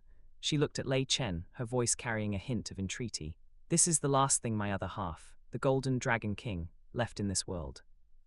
It is currently extremely weak and requires powerful bloodlines and fortune to nurture and slowly recover. The three-eyed golden lion bears the fortune of Stardew and is the most suitable vessel. During my seclusion, I hope you can watch over it for me. Lei Chen's projection made a solemn promise. The Golden Dragon King's legacy should not end here. Rest assured, Silver Dragon King. As long as I am here, I will ensure the imperial auspicious beast remains unharmed, quietly awaiting the day the Golden Dragon King's origin recovers. Having received Lei Chen's renewed assurance, the Silver Dragon King said no more. Her enormous dragon body slowly coiled, erupting with intense silver light. An ancient and hidden spatial passage slowly opened behind her. At the other end of the passage, the faint scene of a strange world could be glimpsed, countless dragon bones floating and soaring dragon kai. That was the final pure land of the dragon race, the Dragon Valley small world. With a flash of silver light, the Silver Dragon King's figure completely vanished into the passage. The spatial passage then slowly closed. The underground space returned to its former silence, leaving only the faint residual dragon might of the Silver Dragon King, proof of her having lain dormant here for countless years. Having bid farewell to his most important ally, Lei Chen's consciousness returned to the depths of the plane's origin. He, too, had tasks he needed to accomplish. Now it was time for him, the Plane Master, to coalesce a perfect body capable of freely traversing the heavens and the earth. The seven-colored humanoid projection manifested during the earlier confrontation with Tang Hao and Ah Yin was merely a temporary avatar formed by the plane's power, not real flesh and blood. It also could not long bear his increasingly powerful plane's will. He needed a body of his own, a true one. Coalesce. With a low shout from Lei Chen's consciousness, the entire sea of plane origin boiled. Vast, majestic plane origin power converged from every corner of Douluo Star like hundreds of rivers returning to the sea, gathering madly at the plane's origin point. Seven-colored light shone brilliantly. That was the fundamental origin manifestation of the seven elemental laws constituting the world: earth, water, fire, wind, light, darkness, and space. These lights intertwined and coiled like the most masterful craftsmen, beginning to use the plane's origin as a foundation, to mold a perfect body worthy of the plane master. Simultaneously, with a thought from Lei Chen, the fragmented thunder god origin he had long since found and preliminarily refined was also activated.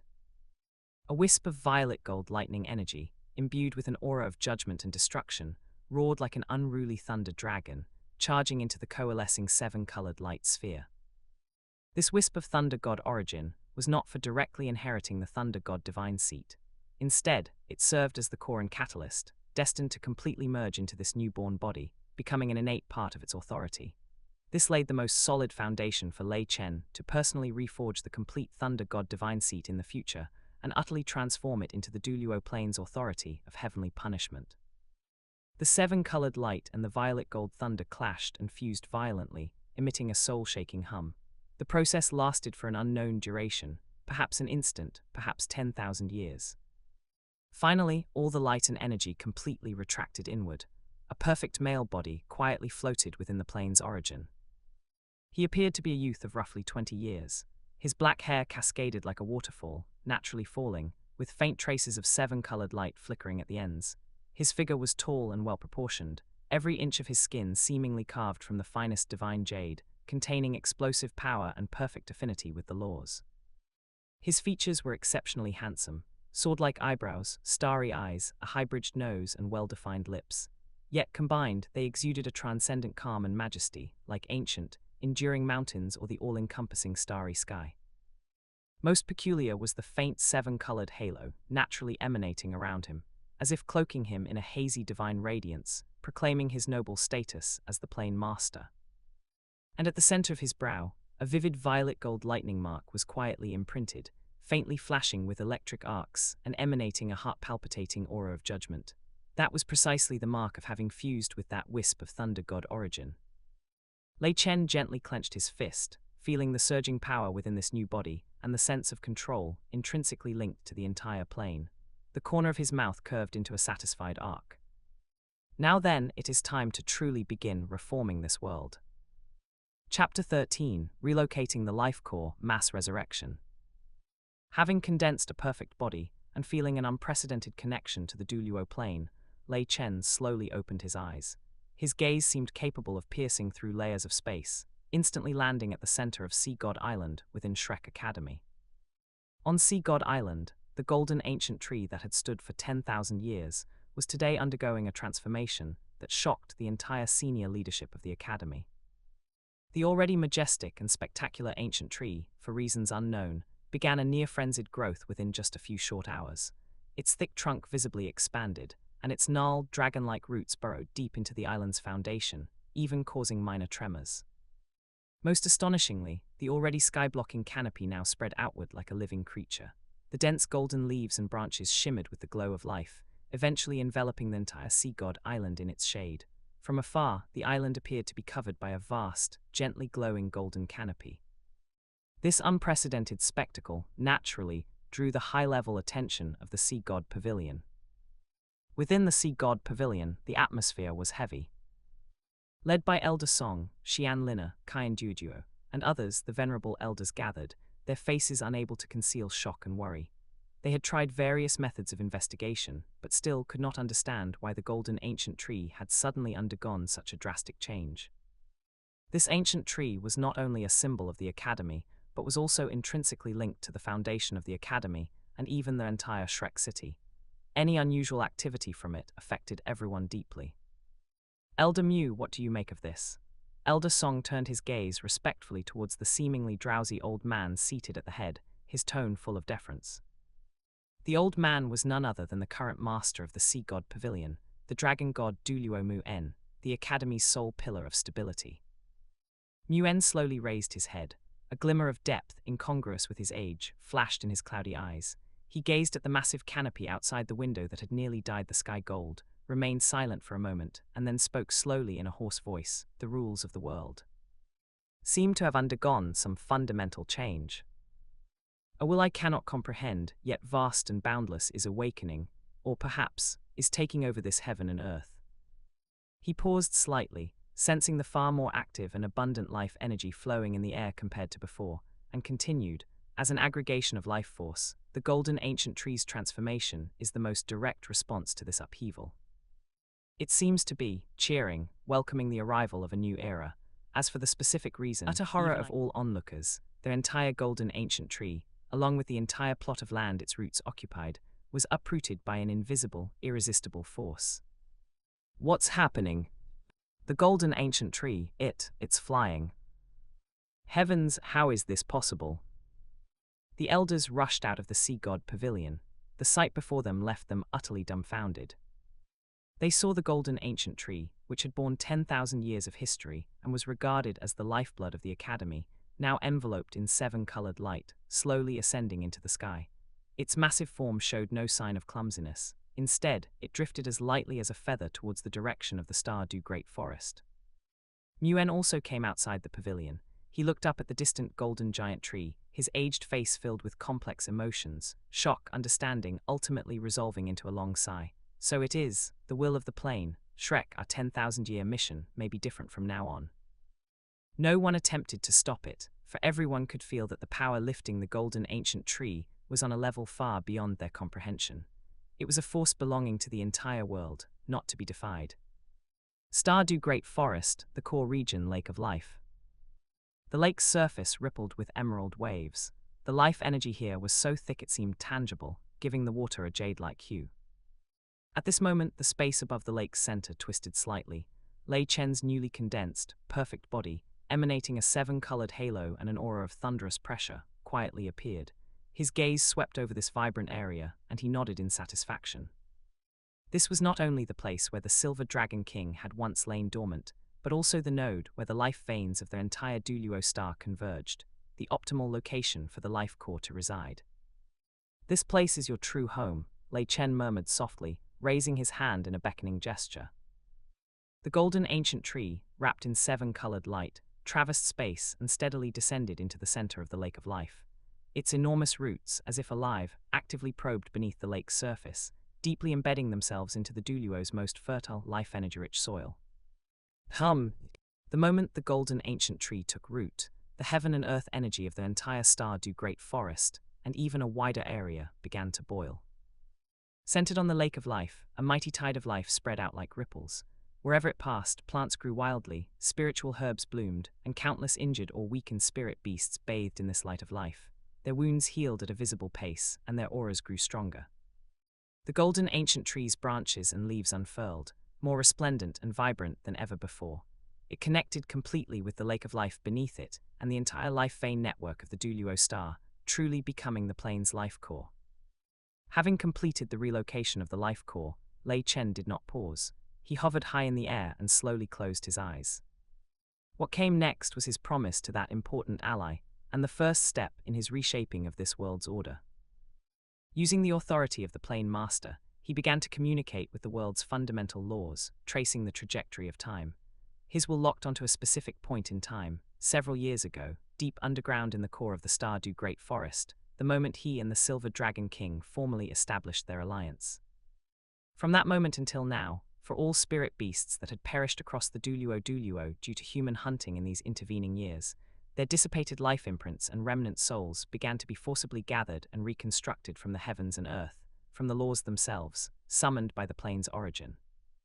Douluo Great Forest, Sunset Forest, Extreme Northland, countless places where hunting had once occurred began to emit points of spiritual light. Like fireflies, these lights drifted from the void, from the earth, even from some soul bones carried by spirit masters, carrying the dying cries and unwillingness of the spirit beasts. Under the influence of Lei Chen's vast divine power, these fragmented life imprints and remnant souls rapidly reassembled according to their forms in life. Flesh regenerated, bones reformed, souls returned to their places. A wind wolf that had just been hunted not long ago, to the astonishment of the hunting party, saw its wounds heal as it stood up in confusion. A polar ice bear that had fallen on the extreme north ice plains shook its massive head and let out a puzzled roar. Even some spirit beasts that had long turned to skeletons, but whose time of death fell after the alliance was signed, began to regrow flesh, sinew, and veins upon their white bones. Resurrection, mass, unimaginable resurrection. This was not a miracle for individuals, but the Plane Master temporarily modifying and intervening in the entire world's rules of life and reincarnation. All spirit beasts that had died due to human hunting after Lei Chen and the Silver Dragon King formally established their alliance, regardless of rank or race, were at this moment pulled back from the abyss of death by Lei Chen's supreme authority. Countless resurrected spirit beasts stood bewildered in the places where they had once fallen, their memories still frozen at the moment of being hunted. Yet the surging vitality within them told them they were alive. After a brief period of confusion came the wild joy of surviving a catastrophe, and an instinctive awe towards the great will they faintly sensed. They all turned towards the direction of the Stardew Great Forest's core, letting out cries and roars filled with gratitude. Sensing the reviving life auras across the Douluo, Lei Chen nodded slightly. Although the number of spirit beasts that had perished in these years was huge, compared to the vastly increased origin energy after the planes merged, the expenditure was negligible. This gift could be considered a small token of repayment to the Silver Dragon King, who had helped him greatly. Chapter 14, Revising the Plane's Laws, a boon for the spirit beast race. At the core of the Stardew Great Forest, by the Lake of Life, Lei Chen hovered in midair, surrounded by a flowing, iridescent halo. The violet gold lightning mark between his brows shone brightly, exuding an awe-inspiring majesty. He slowly closed his eyes, immersing his consciousness completely into the essence of the plane. He had never forgotten the covenant with the Silver Dragon King. Reviving the spirit beasts hunted in recent years was but a small token of his gratitude to her. The core of their covenant, and the promise he, as the plane master, was bound to fulfill, was to utterly change the fate of the spirit beasts being hunted, and to reshape the Douluo Plane's cultivation system. Laws of heaven and earth, heed my command. With a low chant from the depths of Lei Chen's consciousness, the fundamental laws of their entire Douluo Plane began to tremble violently. Centered on him, streams of iridescent light, invisible to the naked eye yet imbued with supreme authority, spread rapidly like a spider's web to every corner of the plane, penetrating the very foundation of the world's structure. What he was doing was modifying one of this plane's most fundamental and cruelest rules for spirit beasts, the law that allowed human spirit masters to advance by hunting spirit beasts to obtain spirit rings. This process seemed silent and motionless, yet it was fraught with peril, as a single misstep could affect the whole. Had Lei Chen not successfully fused with the undead demi-plane, ascended to the rank of first-level god, and achieved an unprecedented level of control over the plane's essence, he would never have dared to attempt such a fundamental alteration. Guided by his vast divine power, the world's foundational rules were slowly pried open and rewritten. The mandatory rules that dictated a spirit beast's cultivation and soul fragments must manifest as a spirit ring upon death was forcibly erased and overridden by Lei Chen's supreme authority. In its place, a new, relatively gentler rule was established. Henceforth, within the Douluo Plane, when a spirit beast dies, its lifetime's cultivation and essence shall return to heaven and earth, nourishing the plane, and will no longer be forced to manifest a spirit ring. Henceforth, spirit masters of the Douluo Plane, wishing to advance and obtain spirit rings, may do so through the method of skill imprinting, condensing spirit rings compatible with their own attributes from spirit beasts. The establishment of this new rule was not instantaneous. The iridescent light surged and scoured through the veins of the plane's laws, erasing the old imprints and branding new ones. Between heaven and earth, a hum seemed to resonate. One perceivable only to beings of an extremely high level, a hum originating from the world's very essence, heralding the end of an old era and the dawn of a new one. Just as Lei Chen was wholly focused on modifying the laws, powerful auras descended within the dense forests surrounding the Lake of Life. Yet they halted at an extreme distance from the lakeshore, not daring to overstep in the slightest. Led by Daitian, the formidable overlords of the Stardew Great Forest, Bai Jai 10,000 Demon King, Xingjun, Kai Wang and others had all gathered here. Each of their faces was filled with shock, reverence, and a trace of barely concealed trepidation. The drastic changes at the core, the surge of energy from the Lake of Life, the descent of the golden ancient tree, and the earlier life tide that swept the entire forest, along with the miracle of resurrected spirit beasts, had long since alerted them. As overlord-level fierce beasts of the Stardew Great Forest, they could not remain indifferent to such earth-shattering transformations occurring at the heart of their home. However, feeling the vast, oppressive might emanating from the figure by the lake, a presence that was both one with the entire world and yet transcended it, not a single fierce beast dared to approach and disturb him. they hardly dared to breathe. Dai Tian's deep dragon eyes were fixed intently on Lei Chen, his gaze complex. Before departing for seclusion, his master, the Silver Dragon King, had informed him of the Plane Master's existence and parts of their covenant, strictly commanding him and their entire spirit beast race to obey the will of the Plane Master. Therefore, Dai Tian understood better than the other fierce beasts the supremely noble status of the being performing such a magnificent feat before them, and what his actions meant for the future of the spirit beast race. Time passed bit by bit. When the final stream of iridescent light merged into the void, marking the complete revision of the plane's laws, Lei Chen slowly opened his eyes. The suffocating, invisible pressure around him receded slightly as his calm gaze fell upon the group of fierce beasts watching from afar. Feeling the weight of that gaze, all the fierce beasts, led by Dai Tian, felt their hearts tighten. Without hesitation, Dai Tian lowered his head, stepped forward, and proclaimed in an extremely respectful and resonant voice, "Dai Tian of the Stardew Great Forest pays homage to the Plane Master." Following Dai Tian's lead, the fierce beasts behind him, Bai Jai 10,000 Demon King, Xingjun and the others, also lowered their heads in unison, voicing their salute. "We pay homage to the Plane Master." Lei Chen was not surprised by their appearance, and gave a slight nod in acknowledgement of their courtesy. His eyes swept over the gathered fierce beasts. His voice, though peaceful, carried an indisputable authority as it clearly reached the ears of each one. "I have revised the laws of the plane. From this day forth, when a spirit beast dies, it will no longer manifest a spirit ring. If spirit masters wish to advance, they must seek you out to imprint skills. The practice of hunting spirit beasts to obtain rings is henceforth extinct. The greatest threat to the survival of the spirit beast race has been resolved." Upon hearing this, the eyes of the fierce beasts erupted with wild joy and excitement. Although the specific details and future implications would require time to verify, a rule change personally announced by the Plane Master could not be false. Suppressing the excitement in his heart, Dai Tian spoke again with reverence. "Our master informed us of the covenant with Your Excellency before her seclusion. Your Excellency has honored the agreement, altering the laws of heaven and earth for our race. This grace and virtue, our spirit beast race will never forget for all eternity. This is part of the covenant's content, which I am bound to fulfill," Lei Chen stated indifferent. He then shifted the topic slightly, continuing, "However, you must also understand that under the new rules, spirit masters may turn to attempting to capture and imprison spirit beasts alive, seeking a continuous source for skill imprinting. I will not completely prevent such incidents. I have severed the most deadly shackles for you, but the survival and development of your race ultimately depend on your own strength and wisdom." Lei Chen's meaning was clear. He had only changed the most unfair and deadly shackles part of the rules, providing a relatively fair starting point. But whether the spirit beast race could truly rise and avoid being suppressed by humans in other ways still depended on themselves. After all, he, the Plane Master, was not the dedicated caretaker of the spirit beast race. Dai Tian and the other fierce beasts, having lived for hundreds of thousands of years, naturally understood this principle. Therefore, after hearing Lei Chen's words, Dai Tian immediately responded solemnly, "Your Excellency speaks most rightly. Our race will definitely strive for self-improvement, and not let down the high expectations of Your Excellency and our master." Lei Chen nodded and finally said, "One more matter for you to remember. In the future, should any among you reach a bottleneck and need to undergo a heavenly tribulation, I will appear at that time.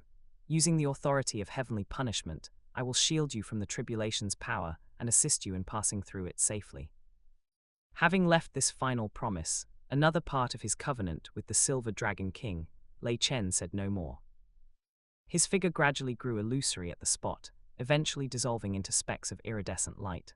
Like merging with a gentle breeze, he vanished soundlessly above the Lake of Life, as if he had never been there. Only Dai Tian and the gathered fierce beasts remained, standing in place, digesting all they had experienced today, their hearts filled with boundless hope and unwavering resolve for the future. Chapter 15: The Ingenious Use of Soul Beast Heavenly Tribulations, arriving at the extreme Northland. After modifying the planar rules and making promises to the great beasts of the Stardew Great Forest, Lei Chen did not linger any longer. With a slight thought, his figure vanished from above the Lake of Life, and in the next moment, he appeared deep within the origin of the plane. This place was filled with hazy seven-colored light, and the vast power of the planar origin flowed quietly like a gentle ocean. Lei Chen's newly condensed perfect body sat cross-legged in the center of the Sea of Origin, feeling the close connection of breathing and pulsing in unison with the entire plane. The main part of the alliance with the Silver Dragon King is considered complete. Next, it's time to handle my own affairs, Lei Chen thought to himself. His consciousness sank into his body, sensing that wisp of the thunder god divine seat origin that had been initially refined and integrated into his brow.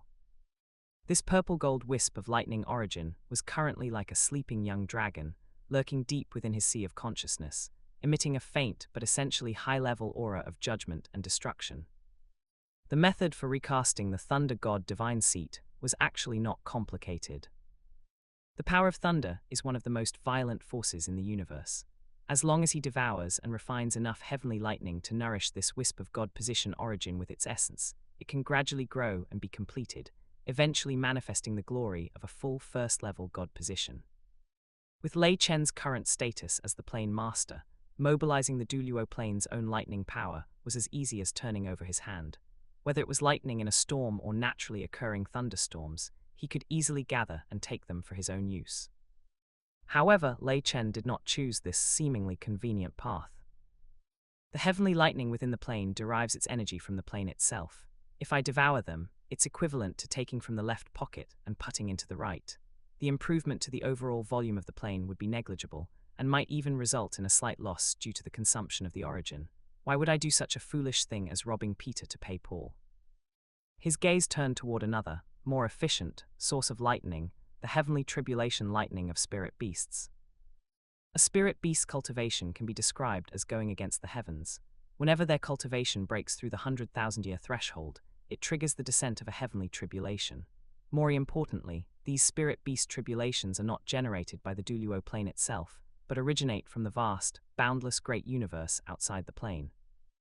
For a spirit beast, the heavenly tribulation is a test of life and death among 100,000-year spirit beasts.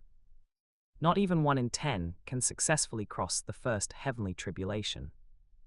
Furthermore, for every additional 100,000 years of cultivation, the power of the heavenly tribulation increases geometrically. Those who can survive several tribulations and become great beasts are as rare as phoenix feathers or unicorn horns in the long history of the Douluo Plane. But while this heavenly tribulation is a devastating disaster for spirit beasts, for Lei Chen, the plane master who intends to recast the thunder god divine seat and is dedicated to increasing the plane's volume, it is an excellent tonic. The energy of a spirit beast's heavenly tribulation originates from the great universe. If I use the authority of the thunder god to devour and refine it, it is equivalent to the Douluo Plane absorbing a portion of pure energy from outside the realm for free. The overall volume of the plane will naturally increase. Lei Chen's eyes sparkled. Although the energy of a single heavenly tribulation might only be a trickle compared to the entire plane, bits and pieces add up. Over time, the gains will be extremely considerable.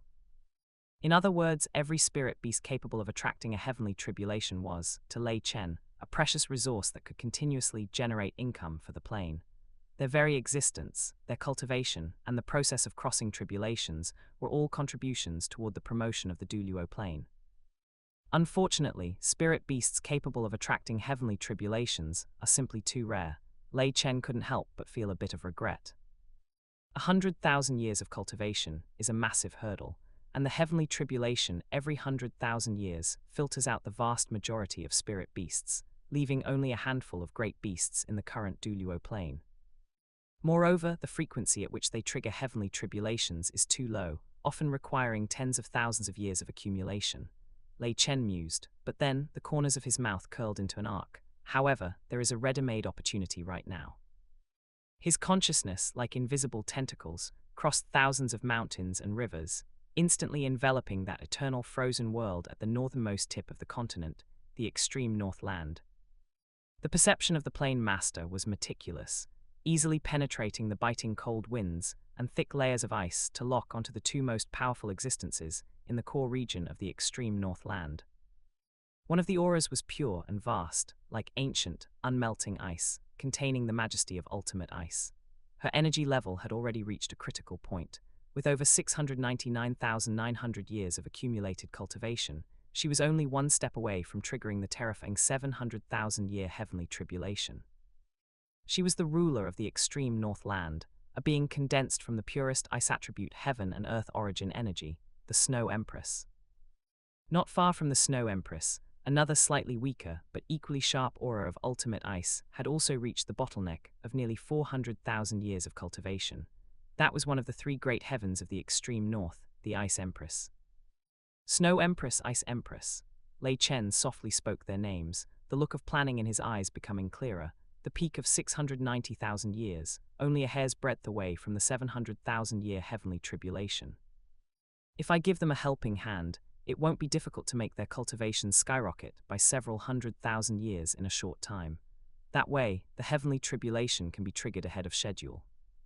When the time comes, not only can I devour the tribulation lightning to accelerate the recasting of the thunder god divine seat, but the Douluo Plane can also absorb a large surge of energy from the great universe. It truly kills two birds with one stone.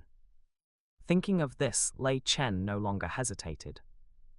The opportunity to recast the thunder god divine seat lay in the extreme northland.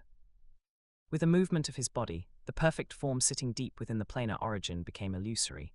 In the next moment, within an ice cave in the core of the extreme north, Lei Chen's figure appeared silently, without causing a single ripple of energy.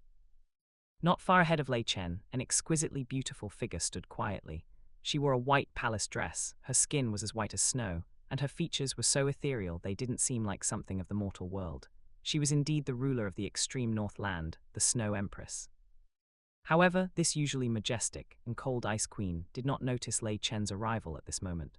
Her ice-blue eyes were staring fixedly at a snow lotus in the center of the ice cave that was swaying gracefully amidst the extreme cold, its entire body as transparent as ice crystal. That snow lotus emitted a surging vitality and pure ice attribute energy. Its cultivation had impressively reached 100,000 years. Gazing at that 100,000-year snow lotus, the Snow Empress's eyes held extremely complex emotions, reminiscence, and even a hint of a difficult struggle, as if she were contemplating a major decision concerning her own fate. Lei Chen stood with his hands behind his back, making no sound to disturb her, simply watching the Snow Empress calmly, waiting for her to return from her contemplation on her own. After a moment, the Snow Empress looked up dejectedly. From the corner of her eye, she finally caught sight of the figure who had appeared at some unknown time, whose aura blended perfectly with the surrounding environment. "Who is it?" The Snow Empress's expression changed abruptly, her ethereal voice carrying unprecedented shock, anger, and sharpness. Chapter 16, Transformation, the Snow Empress's choice of last resort. Almost out of instinct, the Snow Empress raised her jade hand, and an ultimate coldness capable of freezing the soul erupted instantly. The temperature inside the entire ice cave plummeted to near absolute zero. Countless deep blue ice crystals transformed into a storm, carrying a terrifying power to annihilate everything, sweeping toward Lei Chen in an instant. The ice crystal storm erupted by the Snow Empress in her reactive state was formed from her ultimate ice spirit power. It was enough to freeze 1,000 miles in an instant. Even a limit Douluo would need to be fully prepared if they were here. However, when that icy energy, capable of tearing through space, reached about a foot in front of Lei Chen, it dissolved and crumbled silently like snow under a blazing sun, failing to cause even a ripple, and not even brushing against the corner of his clothes. Lei Chen still stood with his hands behind his back, a smile on his face, as if that violent attack just now was merely a gentle breeze on his face. Such a sight caused the Snow Empress's ethereal eyes to be instantly filled with disbelief. She had absolute confidence in her own strength. Even if the strongest beast god Dai Tian on the current Douluo arrived in person, it would be impossible for him to neutralize her attack so effortlessly. Empress's palm, great coldness, no snow. Without the slightest hesitation, the Snow Empress gave a soft cry, her figure closing in like a ghost. A palm as white as jade pressed seemingly lightly toward Lei Chen's chest. This palm was one of the Snow Empress's 3 ultimate moves. It seemed to lack any flashiness, but in reality, it concentrated all the power of the ultimate ice into a single point. It would trigger upon contact, with enough power to freeze the soul and annihilate life. Paw! With a soft sound, the palm pressed firmly against Lei Chen's chest. However, the expected scene of freezing for 10,000 miles and an energy explosion did not occur. Lei Chen's figure didn't even sway. He merely looked down at the slender jade hand pressed against his chest and smiled slightly. "The strength is acceptable, but unfortunately it's useless against me." The Snow Empress felt as if her palm was pressed against a bottomless starry universe. The ultimate icy power containing her lifelong cultivation poured into the opponent's body, yet it was like a clay ox entering the sea, failing to stir any reaction. A bone-chilling coldness, this time not from her ice attribute spirit power, but from the depths of her heart, instantly swept through her body. She abruptly withdrew her palm, her figure retreating dozens of yards, instantly widening the distance between her and Lei Chen. Her peerless face was filled with unprecedented solemnity and vigilance. The ice-blue radiance around her body surged. She was already prepared for a desperate struggle. The strength of the person before her had completely exceeded her scope of understanding. No need to be nervous. Lei Chen looked at the Snow Empress, who was acting as if facing a great enemy, his tone still peaceful. If I had ill intentions toward you, you would no longer be able to stand here and talk to me. Before he had even finished speaking, with just a slight thought from Lei Chen, the Snow Empress suddenly found that the space within several yards around her seemed to have turned into indestructible profound ice, firmly imprisoning her in place. No matter how she tried to circulate her spirit power, she could not move an inch. This was not a suppression of energy, but a direct solidification of the laws of space itself, a crushing blow from an absolute level of power. This effortless move completely crushed the last shred of hope in the Snow Empress's heart. She understood that what the other party said was true. In the face of such an existence, any struggle on her part was meaningless. After the extreme shock, an unusual calmness took over. She dispersed the spirit power radiance around her body, her ice-blue eyes staring fixedly at Lei Chen. Who are you exactly? Are you a god? In her long life's knowledge, only the legendary god-level existences could possibly possess such irresistible power. Lei Chen smiled and did not directly deny it. It wouldn't be wrong to call me a god. However, I still prefer to be called the Plane Master. Plane Master, hearing this title, the Snow Empress's pupils suddenly contracted. As a spirit of heaven and earth who had lived for nearly 700,000 years, she vaguely knew the meaning behind this title. It was a supreme existence that stood above all living beings and coexisted with the world's origin. She lost her voice and said, "Could it be? You are the incarnation of this plane's will." "You can understand it that way," Lei Chen nodded, his tone flat but carrying an unquestionable majesty. "I am this plane, and this plane is me. In terms of strength and status, I am roughly equivalent to a first-rank deity of the god realm. I'm at the same level as the ice god that you in the extreme Northland believe in." Having confirmed Lei Chen's identity, the hostility in the Snow Empress's heart receded like a tide, and her tone became much gentler. "Respected Plane Master, I wonder for what reason you have descended to this extreme Northland." Lei Chen did not answer directly, but turned his gaze once again toward the 100,000-year snow lotus swaying in the center of the ice cave. His gaze seemed able to penetrate all appearances and point directly to the essence. "Before answering your question, I would like to ask you first." Lei Chen's voice carried a hint of realization. "You stood here for a long time just now, gazing at this snow lotus. Were you hesitating whether to use its origin power to transform into a human?" Hearing Lei Chen's words, the Snow Empress remained silent for a moment, a flash of complexity and determination appearing in her ice-blue eyes. She looked at the snow lotus emitting a faint glow and admitted in a cold voice, "Yes, I indeed have such a plan." She raised her head, meeting Lei Chen's gaze again, and frankly stated the reason. "My cultivation has now reached the peak of 690,000 years, and I am about to face the 700,000-year heavenly tribulation, but I feel vaguely that its power far exceeds the previous ones. I am not certain of passing it. Only by choosing to transform into a human can I avoid the 700,000-year heavenly tribulation and seek a slim chance of survival. Logically, spirit beasts only have one chance to choose transformation at the 100,000-year level. Once their cultivation exceeds 100,000 years and their origin becomes too powerful, it is no longer possible. But there are always exceptions. The Snow Empress's luck was good. She found this snow lotus that had reached 100,000 years. By leveraging the origin essence of the snow lotus, the Snow Empress would be able to temporarily seal most of her origin power, thereby successfully transforming. This was the only path to survival that the Snow Empress had found after careful consideration.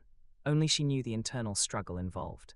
If she hadn't been pushed to a dead end, why would she, the overlord of the extreme north, be willing to give up the power that stood almost at the peak of the Douluo to gamble on an unknown human future? Lei Chen listened quietly. After the Snow Empress finished speaking, he finally spoke slowly. his voice calm but carrying a convincing power, transformation is indeed a choice of last resort. Although it can help you avoid the heavenly tribulation, it will also cause you to lose these nearly 700,000 years of cultivation. Are you truly willing to do so? As soon as Lei Chen said this, the Snow Empress's heart stirred.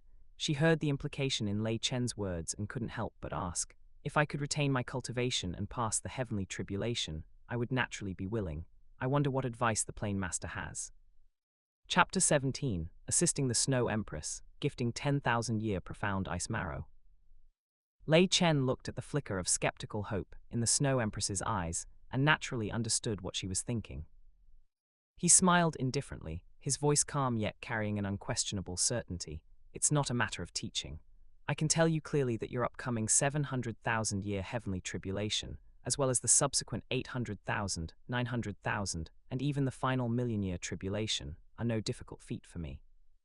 I have my own methods to ensure you cross them safely." As soon as these words were spoken, even with the Snow Empress's hundreds of thousands of years of mental fortitude, a brilliant radiance instantly erupted in her ethereal eyes, as if she had seen a warm sun in the midst of an endless winter. If one could safely cross all heavenly tribulations and retain their heaven-reaching cultivation, who would be willing to give up everything to gamble on the slim and unknown future after transformation? But this excitement lasted only for a moment before being replaced by deeper caution. The Snow Empress slightly furrowed her delicate brows, which looked like frozen ice crystals. Her voice remained cold but carried a hint of inquiry. "Respected Plane Master, are your words true? You should be aware that resisting a heavenly tribulation, especially one at the million-year level, is by no means easy. Even for God-level existences, it would require a huge price." She paused slightly, her ice-blue eyes looking directly at Lei Chen as she asked the most crucial question. "I wonder what I need to pay for such assistance. Or rather, what do you wish for me to do for you?" The Snow Empress's question made Lei Chen laugh despite himself. He shook his head, his tone carrying a bit of understanding and slight teasing. "You are indeed cautious. However, you can rest assured. My helping you cross the tribulation does not require you to do any specific thing for me personally, nor do you need to provide any extra reward."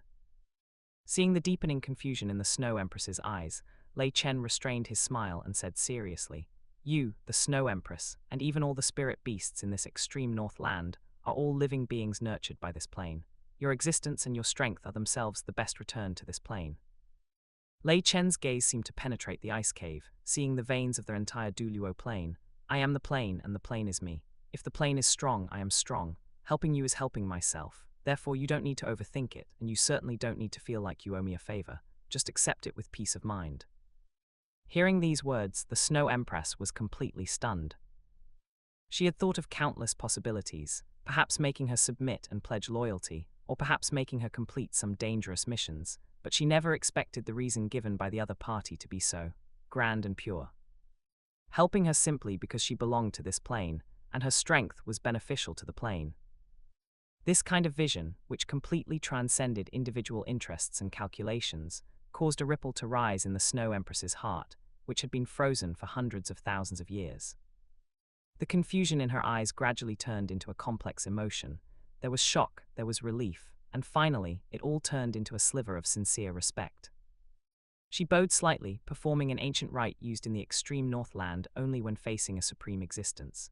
Her voice was no longer cold, but instead carried an imperceptible trace of emotion. "Snow Empress, understands. Thank you, Plane Master, for your fulfillment.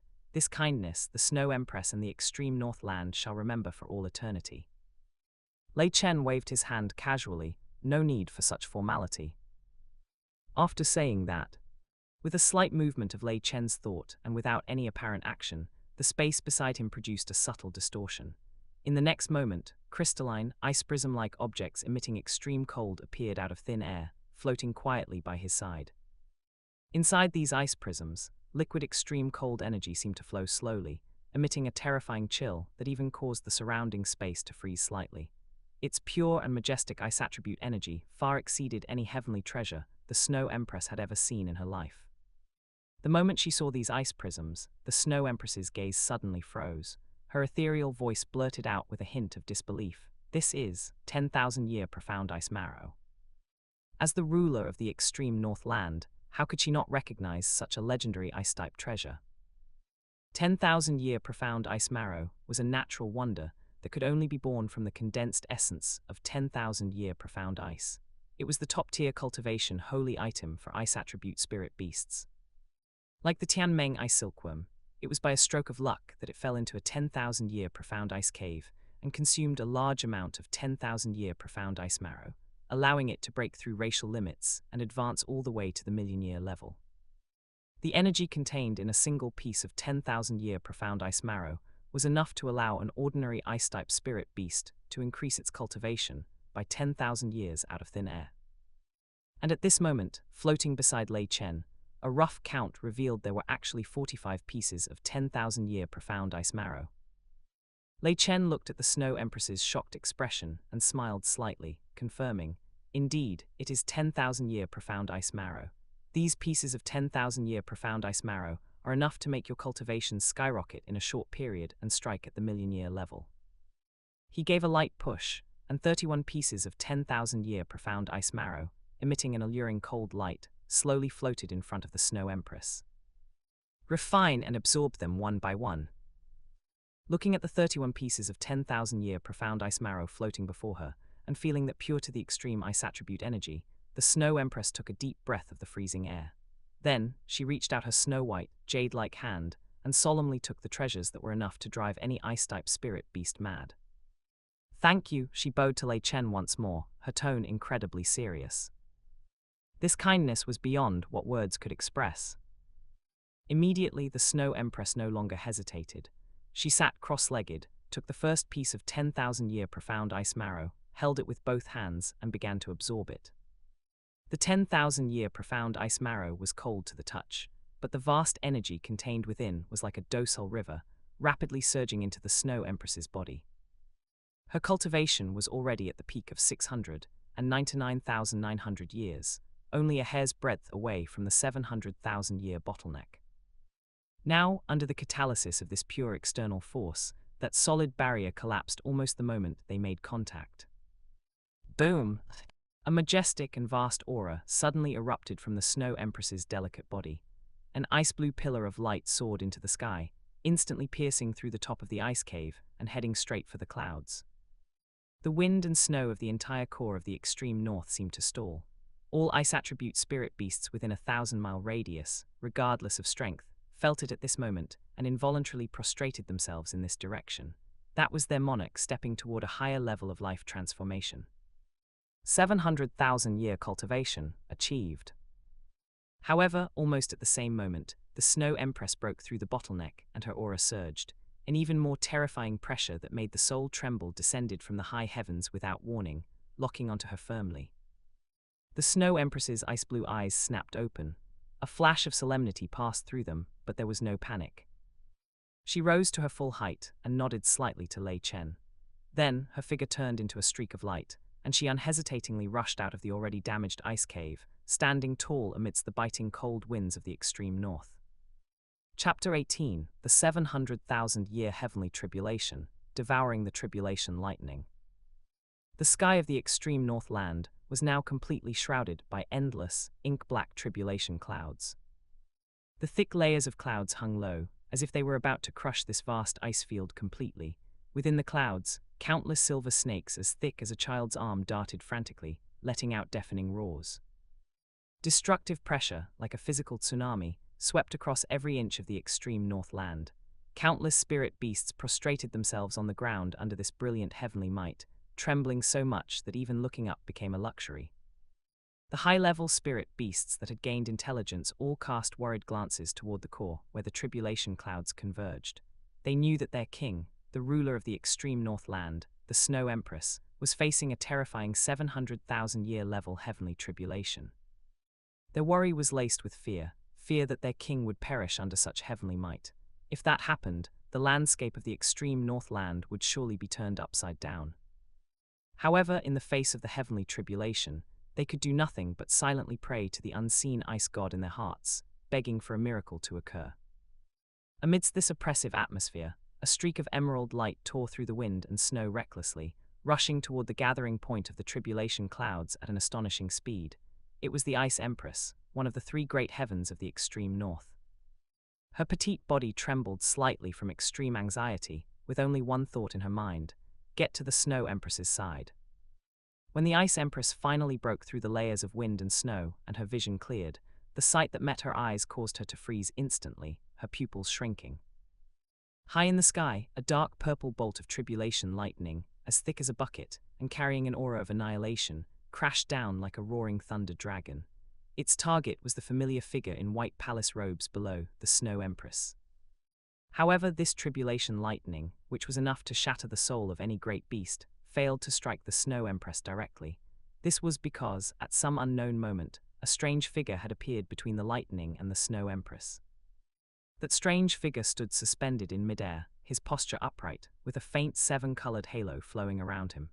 Facing the world-destroying tribulation lightning, he didn't dodge or avoid it at all. Instead, he slightly raised his head. In the next moment, a scene that the Ice Empress would never forget occurred.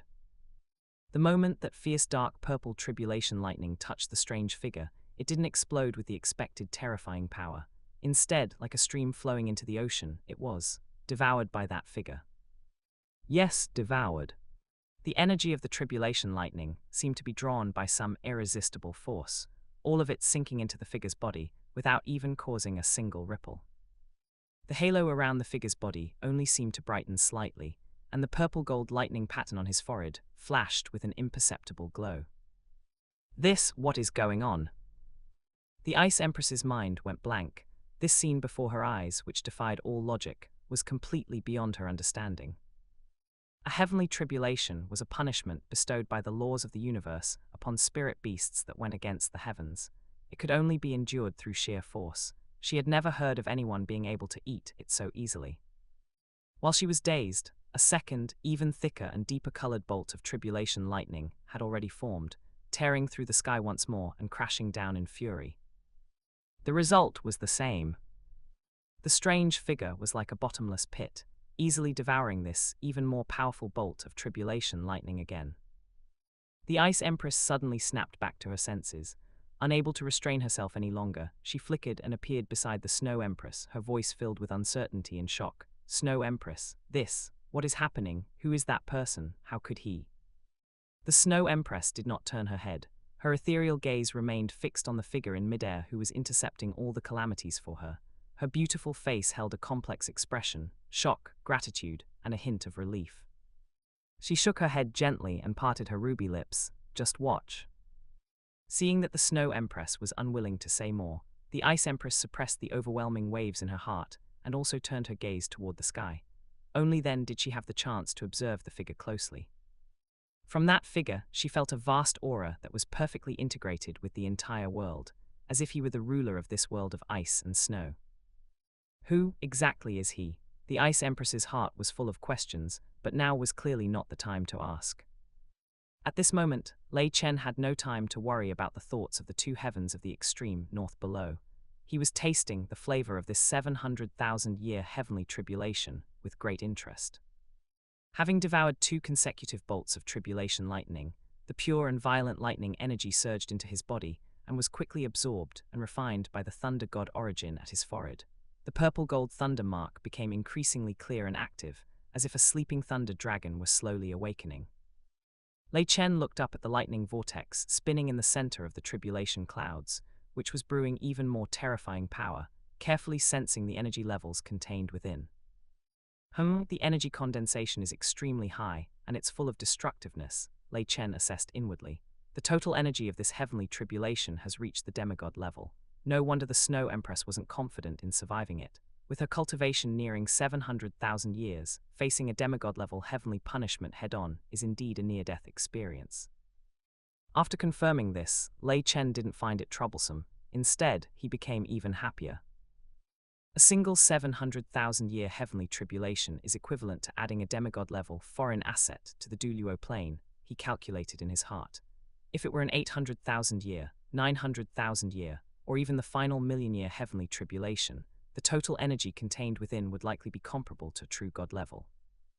If I could have dozens more of the supplements, the scale of the Douluo Plane would surely expand rapidly.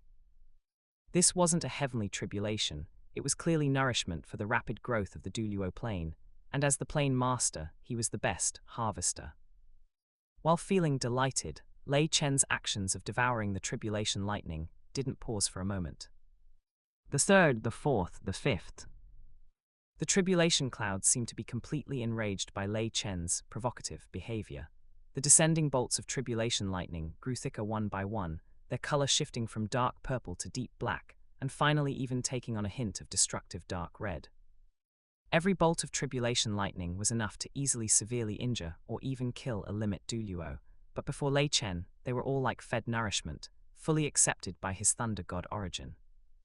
The thunder mark on his forehead grew brighter and brighter, and the aura of judgment and destruction it emitted became increasingly dense. Lei Chen could feel that the process of reforging the thunder god seat was progressing at a visible rate. Finally, when the ninth and last bolt, which condensed all the essence of this heavenly tribulation and resembled a blood-colored dragon, was completely absorbed into Lei Chen's body as he opened his arms in an embrace, the extremely oppressive tribulation clouds high in the sky seemed to lose all their power and began to slowly dissipate. The terrifying pressure that had filled every corner of the extreme north land also receded like a tide. Sunlight once again pierced through the thin layers of clouds, spilling onto the crystalline ice field, as if the world-ending scene from moments ago had been nothing but an illusion.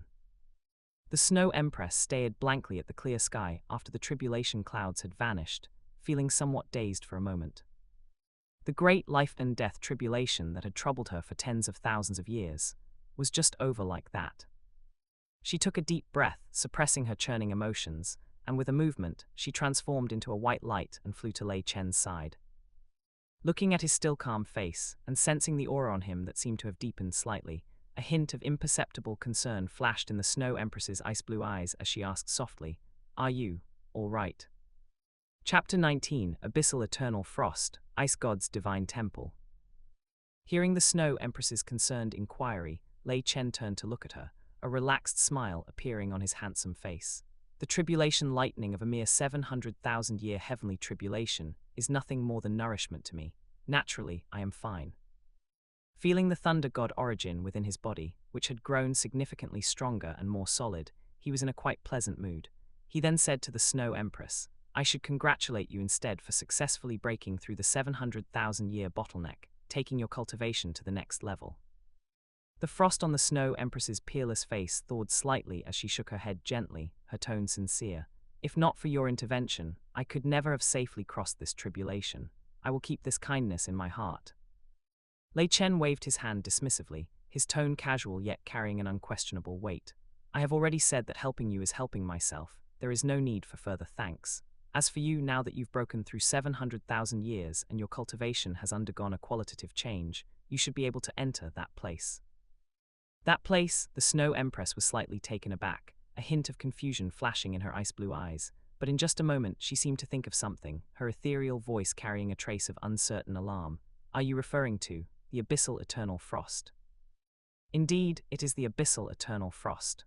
Lei Chen nodded in confirmation, his gaze turning toward the very core of the extreme north land, as if he could pierce through the endless glaciers to see that location, which even he found somewhat peculiar. The Abyssal Eternal Frost was the true forbidden zone of the extreme north land, located at the deepest part of the core region. It was a bottomless, massive icy abyss, shrouded year-round in an absolute chill that could freeze even light itself. The power of ice contained within was far more terrifying than anything imagined by the outside world. Even with the Snow Empress's previous peak cultivation of 690,000 years, she had attempted to delve deep several times, only to be forced back by a terrifying extreme cold originating from the level of laws, making it impossible to even touch the core. But things were different now. In Lei Chen's eyes, the Snow Empress, having broken through 700,000 years, was now qualified to enter. A 700,000-year cultivation is a massive watershed for a spirit beast, Lei Chen explained. Breaking through this barrier results in a qualitative leap in your strength. With your current power, though you will still feel pressure, you can barely enter to investigate. How about it, do you want to see what secrets are hidden inside? Without any hesitation, the Snow Empress immediately nodded. "I do. Since you mentioned this place, there must be a reason. I am willing to go with you." She already fully trusted Lei Chen, believing that this plain master would never speak without purpose. "Good, then let's go." And the Ice Empress over there come along too. Lei Chen smiled slightly, and his form turned into a streak of 7-colored light, sweeping toward the depths of the extreme north's core. Seeing this, the Snow Empress's body flashed with ice-blue radiance as she immediately followed. Although the Ice Empress nearby was filled with curiosity and worry, she also immediately turned into a beam of emerald light and followed closely behind. 3 streaks of light sliced through the cold winds of the extreme north at extreme speed, arriving at a strange location in the next instant. Before them was a massive glacial basin. In the center of the basin was a pitch-black hole nearly 1,000 meters in diameter, like a giant mouth opened by the earth. The ice at the edge of the hole was a strange deep blue, appearing as if it had settled over eons. Before they even got close, an extreme chill capable of freezing the soul rushed toward them, making the Ice Empress, whose cultivation was nearly 400,000 years, unable to help but shiver. Emerald light surged around her as she resisted with all her might. Deep within that pitch-black hole, it wasn't a dead darkness. Instead, there was a faint, ancient-looking ice-blue glow circulating, and an indescribable aura of antiquity, majesty, and even a hint of divinity was faintly emanating from it. "We're here," Lei Chen stopped at the edge of the hole and said to the Ice Empress behind him. "Ice Empress, the chill inside the abyss is extraordinary. You cannot currently withstand it, so wait outside. I will have something for you once I come out." Sensing the terrifying aura emanating from the hole that made even her soul tremble, the Ice Empress knew her strength was insufficient and immediately replied respectfully, "Yes, senior." Although she didn't know Lei Chen's specific identity, the strength he displayed and the Snow Empress's attitude were enough for her to address him as senior. Lei Chen looked at the Snow Empress and nodded. Then, taking a step forward, his figure vanished into the pitch-black hole. The Snow Empress took a deep breath of the freezing air, a look of determination flashing in her ice-blue eyes. Her body erupted with radiance as she followed Lei Chen, resolutely stepping into the most mysterious abyssal eternal frost of the extreme Northland. As soon as they entered the abyss, the surrounding scenery changed abruptly. The light from the entrance above vanished rapidly, replaced by a strange ice-blue glow. This light didn't come from any light source, but seemed to be formed by the condensed chill of the eternal profound ice surrounding them. The passage was not vertically downward, but winding and twisting. The ice walls around them were as smooth as mirrors yet incredibly hard, inscribed with countless naturally formed, complex, and profound ice runes.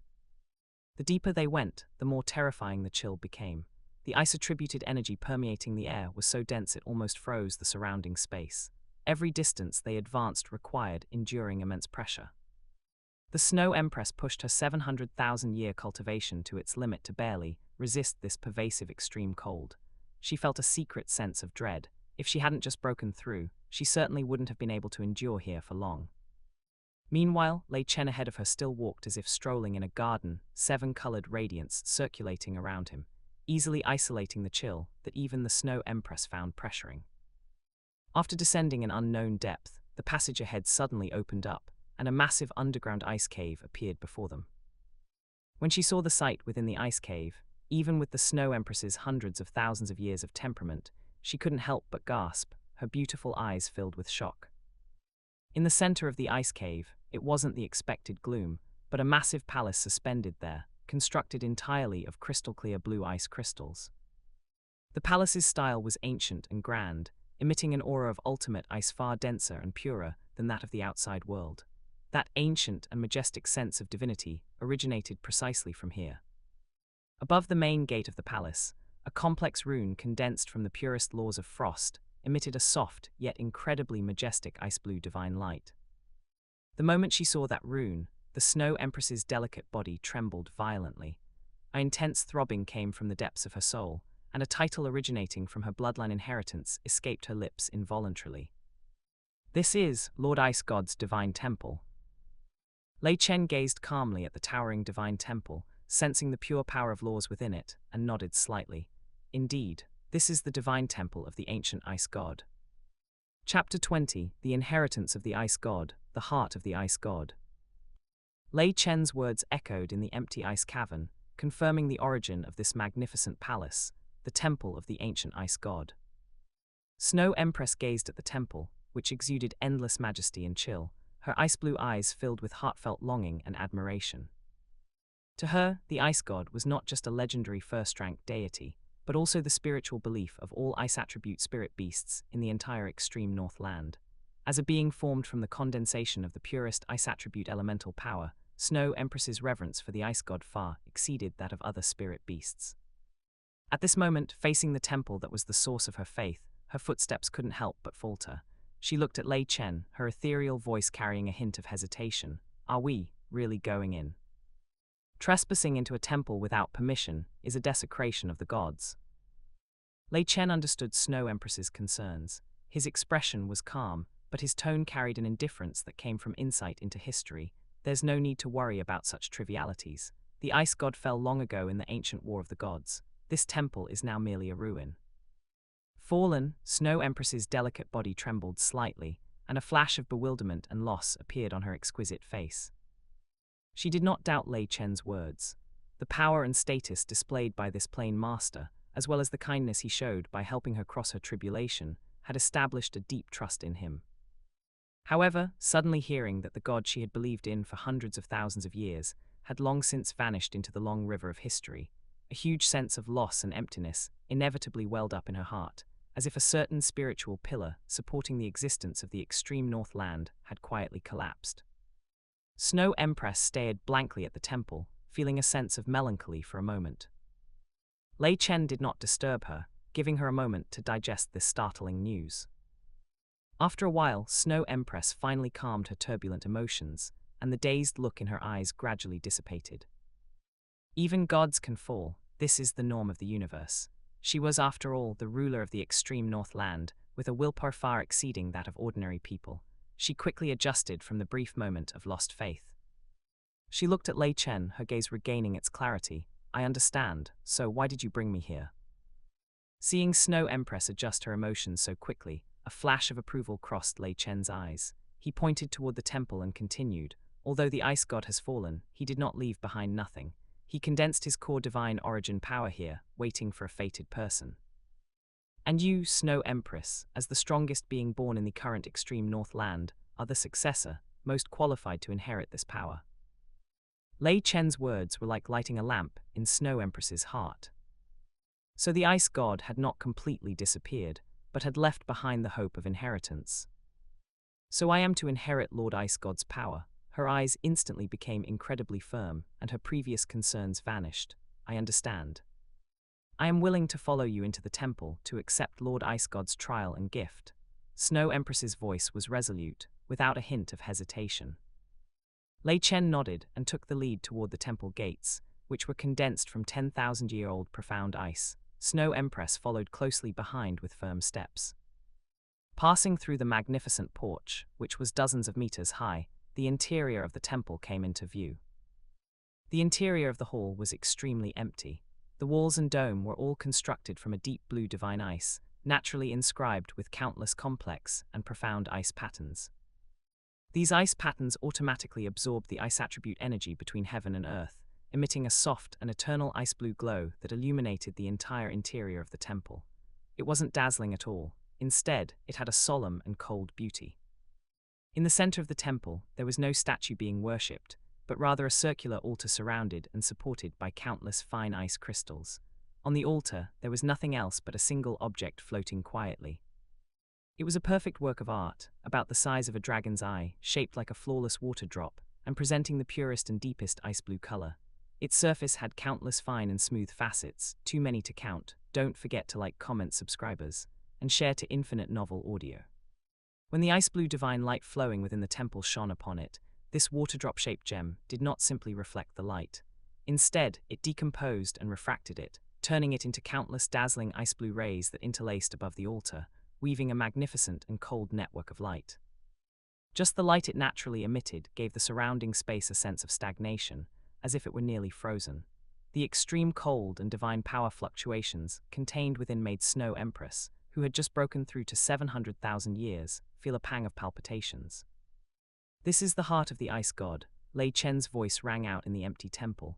It contains the ice god's origin divine power. Go, Snow Empress, touch it and try to establish a connection with it. You are the master it has been waiting for through countless ages. Snow Empress held her breath and walked toward the altar step by step. The closer she got, the more she could feel the kind calling and bloodline resonance coming from the heart of the ice god. She reached out her pale, jade-like hand and carefully reached toward the floating heart of the ice god. When her fingertips lightly touched the cold, clear facets, the expected rejection or impact did not occur. The heart of the ice god only trembled slightly, and then it emitted an even softer halo, as if a traveler returning from a long absence had found their home. It actively detached from the altar, slowly floated down, and finally hovered in front of Snow Empress's chest. Snow Empress felt a sudden flash of inspiration. She took a strand of her silver hair and gently threaded it through a tiny, naturally formed hole at the top of the heart of the ice god, hanging it around her fair neck like a pendant. The heart of the ice god rested against the skin of her chest, bringing a refreshing chill that was not harmful. Snow Empress could clearly feel that the power contained within was as deep and unfathomable as a vast ocean. With her current cultivation, she could not even trigger 1/10,000th of it, let alone absorb and refine it. Lei Chen spoke at the right moment. The level of power contained in the heart of the ice god is too high, far beyond what you can currently withstand. What you need to do now is not to forcibly refine it, but to keep it close to you. Through your own cultivation and growth, let your aura and your origins slowly assimilate with it. This is a long process. According to my calculations, when your cultivation breaks through 1 million years and your life level undergoes a qualitative change once more, that will be the moment you initially refine this heart of the ice god and recast the divine seat. Snow Empress looked down at the heart of the ice god on her chest, which was emitting a faint blue light, and nodded solemnly. Having successfully obtained the heart of the ice god, the two of them did not stay any longer. They turned and left the temple of the ice god, which had been silent for countless years. Walking out of the temple gates, Snow Empress stopped, turned around, and bowed to the magnificent temple. Then, she and Lei Chen transformed into streaks of light together, ascending back the way they came. They quickly rushed out of the dark opening of the abyssal eternal frost and returned once more to the ice plains of the extreme north.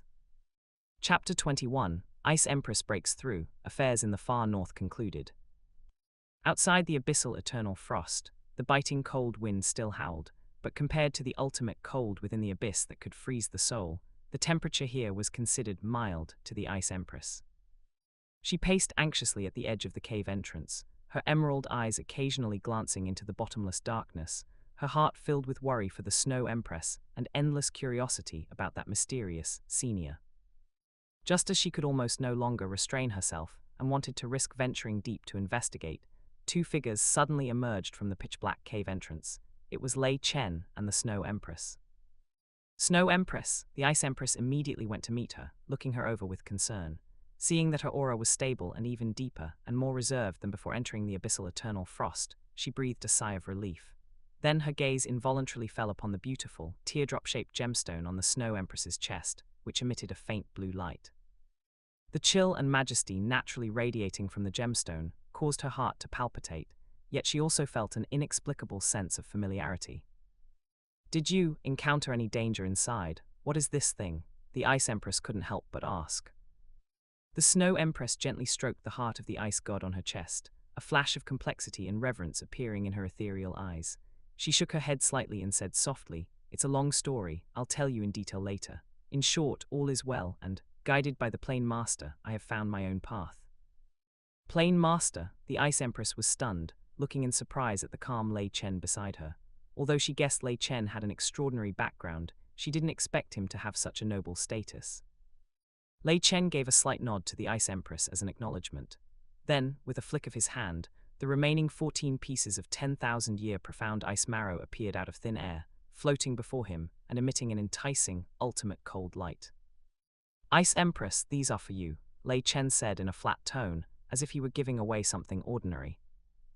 The Ice Empress's gaze was instantly drawn to that pure and majestic ice attribute energy. As one of the three great heavens of the extreme north, how could she not recognize such a supreme treasure? Her breathing quickened for a moment, and a light of desire burst from her eyes, but immediately after she forcibly suppressed the throbbing in her heart, shook her head, and looked at the Snow Empress. Such precious 10,000-year profound ice marrow should be left for the Snow Empress. Her cultivation is higher, and she can make better use of it. Hearing this, a very faint smile appeared on the Snow Empress's frost-like face, and she said softly, "Binga, take it. The Plane Master has already granted me 31 pieces, which is enough for my needs. These were specifically left for you." Lei Chen also added, "Indeed. While 10,000-year profound ice marrow is good, absorbing an excessive amount is not beneficial for cultivation. The Snow Empress has enough. These are for you, fitting for your use. Seeing the Snow Empress also nod in confirmation, the Ice Empress no longer refused. She took a deep breath of cold air and nodded solemnly. In that case, the Ice Empress thanks the Plane Master for his generous gift. She reached out a slightly trembling hand and carefully took the 14 pieces of 10,000-year profound ice marrow. Feeling the vast energy contained within, her heart was filled with indescribable excitement. With these, her cultivation would surely undergo a massive leap. No need for such formalities, Lei Chen said calmly. You can refine one right now. The Ice Empress had long been impatient. Hearing this, she immediately found a flat patch of ice, sat down cross-legged, took out a piece of 10,000-year profound ice marrow, held it in both hands, and began to circulate her spirit power to absorb it. The extremely pure ice attribute energy surged into her body like a flood. The Ice Empress greedily absorbed this power. Her cultivation bottleneck of nearly 400,000 years was blasted open under the violent impact of this external force, with almost no resistance. Boom! A powerful aura erupted from the Ice Empress's petite body, and a pillar of emerald light shot into the sky. Although its scale was far less spectacular than the Snow Empress's previous breakthrough, it still caused the surrounding wind and snow to swirl back, and the heaven and earth origin energy to vibrate. 400,000 years of cultivation achieved. However, the joy of the cultivation breakthrough had not lasted for a moment before tribulation clouds gathered in the sky again. Although the scale was much smaller than the Snow Empress's 700,000-year heavenly tribulation, the destructive pressure still turned the Ice Empress's face pale, as she had just broken through, and her aura was still somewhat unstable. Lei Chen looked up at the forming tribulation clouds and said to the slightly nervous Ice Empress, "Concentrate and calm your mind, just stabilize your realm. Leave the heavenly tribulation to me." Before his voice had even faded, Lei Chen's figure appeared above the Ice Empress. Facing the deep blue tribulation lightning that was only as thick as an arm as it crashed down, he still just casually raised his hand to guide it. The tribulation lightning seemed to be pulled by an invisible force, obediently deviating from its original path and plunging straight into Lei Chen's palm. He closed his eyes slightly to sense it, then opened them, having already made a judgment. The energy density is acceptable. It's roughly equivalent to a full-strength strike from a human level 99 limit Douluo. For an ordinary soul beast, it would still be a life-or-death crisis, but for the plane, it's nothing more than a trickling stream. The subsequent process was without suspense. The Ice Empress's 400,000-year heavenly tribulation consisted of 6 bolts of lightning, each stronger than the last. But in front of Lei Chen, they all became nourishment for the thunder god Origin, swallowed and refined one by one. Lei Chen could feel the purple-gold lightning mark on his forehead becoming more solid, but the effect was far less significant than swallowing the Snow Empress's tribulation lightning. Once the final bolt of tribulation lightning dissipated and the clouds dispersed, the Ice Empress finally let out a long sigh of relief. Feeling the surging 400,000-year cultivation within her and the ease after safely crossing the tribulation, her gaze toward Lei Chen was filled with gratitude and awe. "Thank you for your assistance, Plane Master," the Ice Empress bowed respectfully. Lei Chen waved his hand, his figure descending, and said to the Snow Empress, "The affairs here are concluded. Snow Empress, your future path is now clear. You only need to refine the 10,000-year profound ice marrow step by step to increase your cultivation, while nurturing the heart of the ice god with your own origin. When you break through the million-year mark, it will be time to recast the divine seat. This process can be described as a natural progression. With your foundation and talent, there should be no setbacks." The Snow Empress nodded solemnly. "I understand. I will not fail the expectations of the Plane Master." Lei Chen nodded, his gaze sweeping across the vast ice field. The Snow Empress's divine seat recasting plan could be said to be the smoothest among the seeds he planned to promote. The reason for this was the Snow Empress's own uniquely gifted conditions. Her cultivation was close to 700,000 years, and she was the ruler of the far north, naturally compatible with the position of the ice god. With the assistance of a supreme treasure like the 10,000-year profound ice marrow, what Lei Chen, the Plane Master, did was merely pull the strings and provide a bit of guidance, successfully leading her onto this path to heaven. "In that case, I shall take my leave first. I still have other matters to attend to. You too cultivate well. When you next break through the 100,000-year mark, I will naturally appear to help you cross your heavenly tribulations." After Lei Chen finished speaking, his figure gradually faded, finally turning into specks of seven-colored light that merged into the world and vanished. Chapter 22: The Candidate to Awaken the Angelic Sacred Sword, Yi Gui. Leaving the wind and snow-howling extreme north land, Lei Chen instantly returned to the Sea of Plane Origin.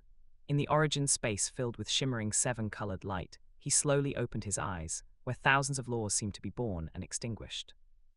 This trip to the extreme north not only helped the Snow Empress cross the heavenly tribulation, paving the way for her towards the position of the ice god, but also allowed him to devour the tribulation lightning, significantly strengthening his own thunder god origin.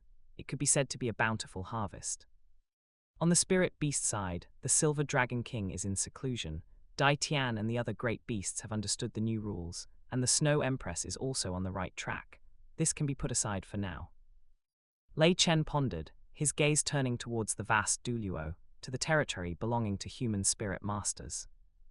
Human spirit masters, as an indispensable and important part of the Douluo Plane, their development and potential are also related to the growth of the plane's origin. Recasting a god position is undoubtedly the key to quickly raising the level of the plane. Besides the already arranged position of the ice god and the thunder god seat held by Lei Chen himself, the next target naturally fell on the angel god position. To recast the angel god position, one could not do without that divine tool. Thus, Lei Chen slowly raised his right hand and made a gentle grasping motion toward the void. There was no earth-shattering commotion, just a seemingly casual movement. Then, deep within a sparsely populated mountain range on the Douluo, in an ancient ruin buried by vines and time, a long sword standing in the center of an altar, its body dim, suddenly let out a faint, almost imperceptible hum. In the next moment, space rippled slightly, and the long sword vanished into thin air. When it reappeared, it was quietly floating above Lei Chen's palm. This was the divine tool of the god of angels, the angelic sacred sword. As the former weapon of the god of angels, a true divine tool, the angelic sacred sword at this moment did not live up to its name at all. Although the blade still maintained its slender and magnificent form, the sacred runes engraved upon it were dim and lusterless. The brilliant holy light that should have been flowing had completely vanished, replaced by a dull grey color like ordinary iron. Only occasionally, at specific angles, could a faint golden afterglow be glimpsed. The divine sword was covered in dust. Lei Chen's fingertips lightly brushed over the cold blade. As the plane master, he could clearly sense the nearly exhausted divine origin within the holy sword, as well as that deep, seemingly eternal sleeping will. In the battle 10,000 years ago, Qian Renxu shattered her own god position, her godhead collapsed, and you, as her life-bound divine tool, were also severely damaged and fell into a deep sleep. It has been 10,000 years, Lei Chen whispered softly, a hint of emotion in his voice. Through his authority as the plane master, he could see the aftershocks of the god war 10,000 years ago. He saw how this holy sword wailed as it fell from the sky when the angel god position shattered, its divine light fading as it was sealed away by time. 10,000 years is enough time for seas to turn into mulberry fields, and for glory to return to dust. If its essence were not that of a divine tool, it would likely have rusted away long ago. However, sleep is not the end.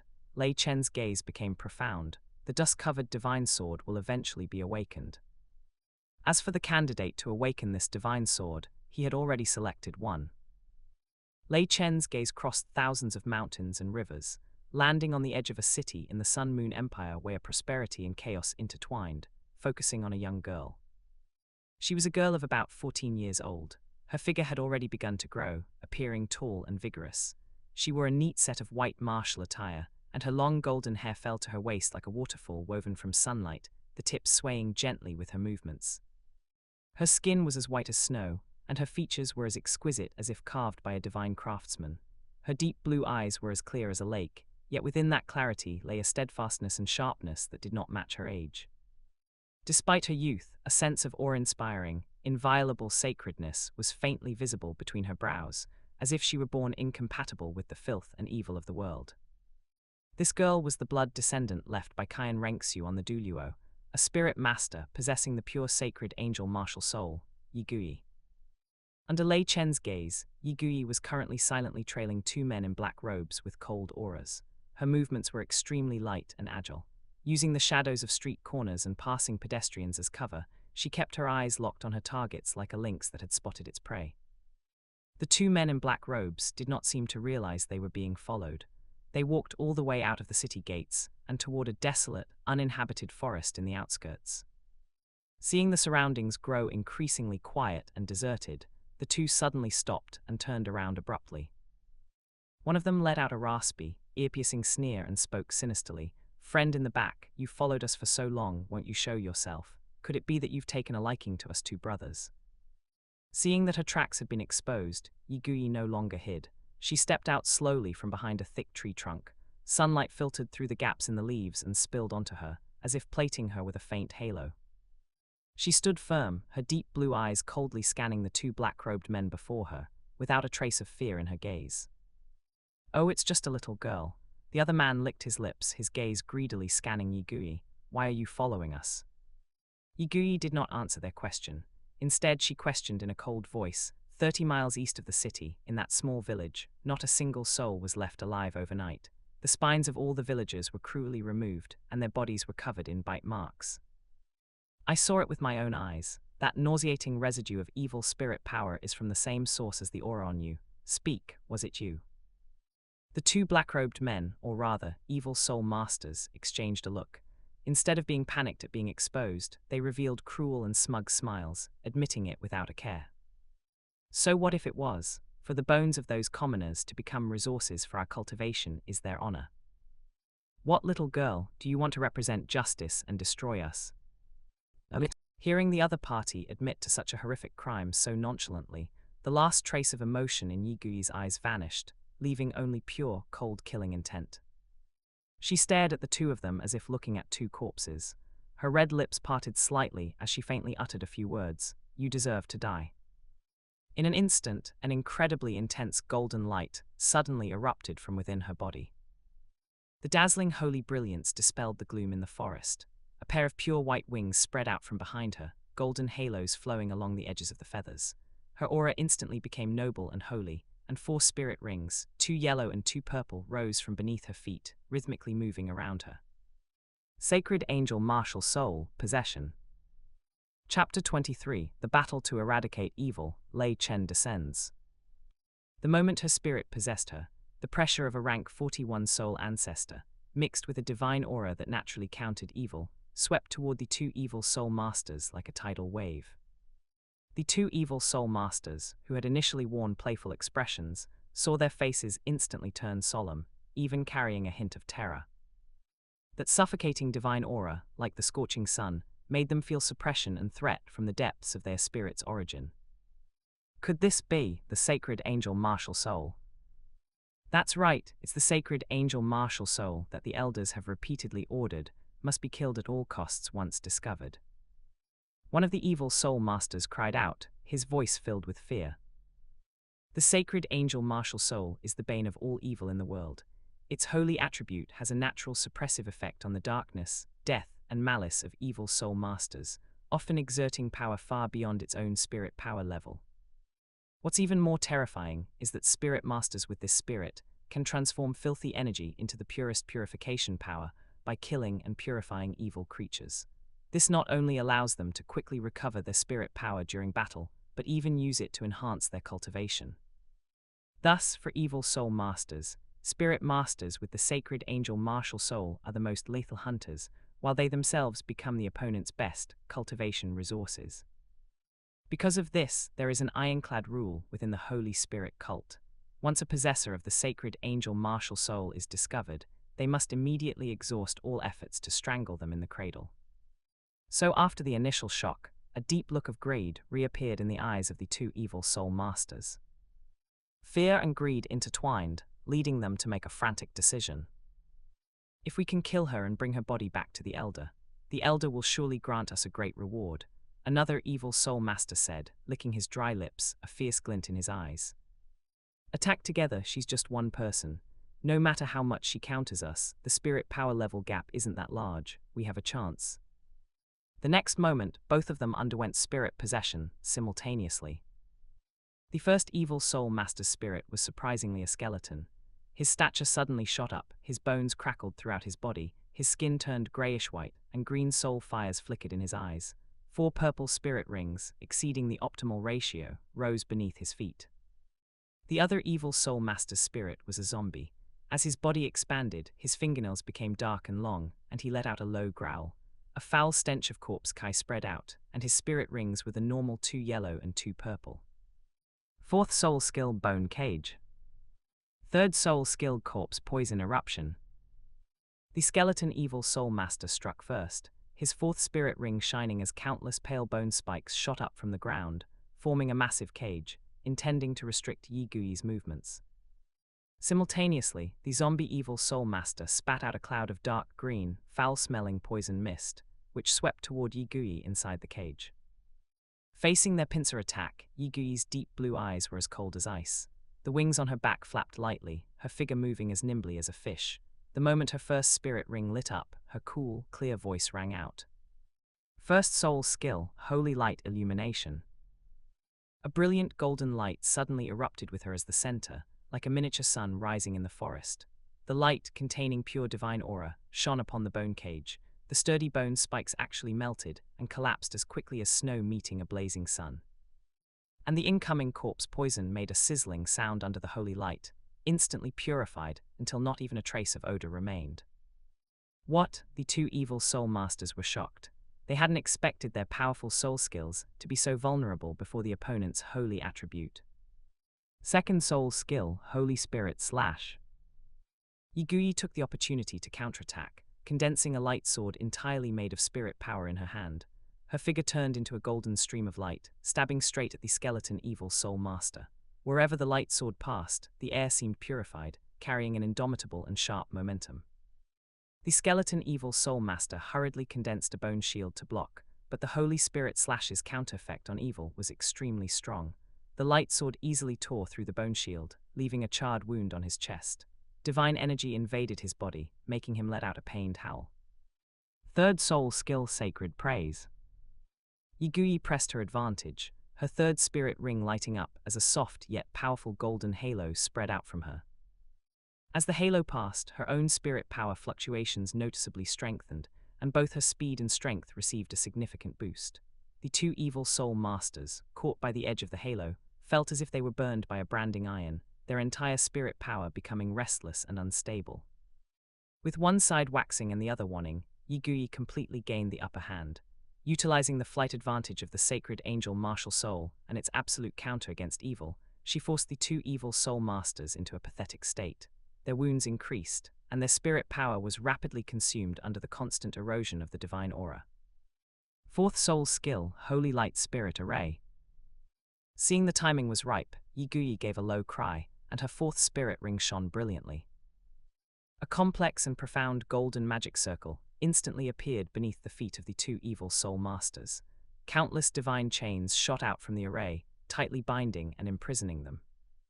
The purification power contained in the chains was like red-hot iron bars, searing their bodies and souls, causing them to let out shrill wails. The black kai on their bodies roiled and evaporated like boiling water. Yi Gui hovered in the air, her holy light sword condensing once more. Her cold eyes locked onto the 2 rapidly weakening evil soul masters, preparing to deliver the final blow. Just as the holy light sword was about to strike down, a sudden change occurred. Without any warning, everything in the forest seemed to have been hit by a pause button. The whistling wind, the wails of the evil soul masters, the swaying leaves, and even the energy fluctuations permeating the air, everything completely froze at this moment. Yi Gui maintained her sword-swinging posture, but found she couldn't move even a single finger. The spirit power surging within her was like a frozen river, coming to a standstill. The 2 evil soul masters were even more fixed in expressions of twisted pain, unable to even move their eyeballs. An indescribable, vast pressure quietly descended. It wasn't violent, but it carried an absolute control, as if the entire world was pressing down. Before this pressure, whether it was the divine spirit power Yi Gui was proud of or the filthy evil power of the evil soul masters, both appeared as small as dust, unable to produce even a hint of resistance. Space rippled slightly, and a figure appeared silently between the 3. He wore simple robes with black hair and black eyes, his appearance exceptionally handsome.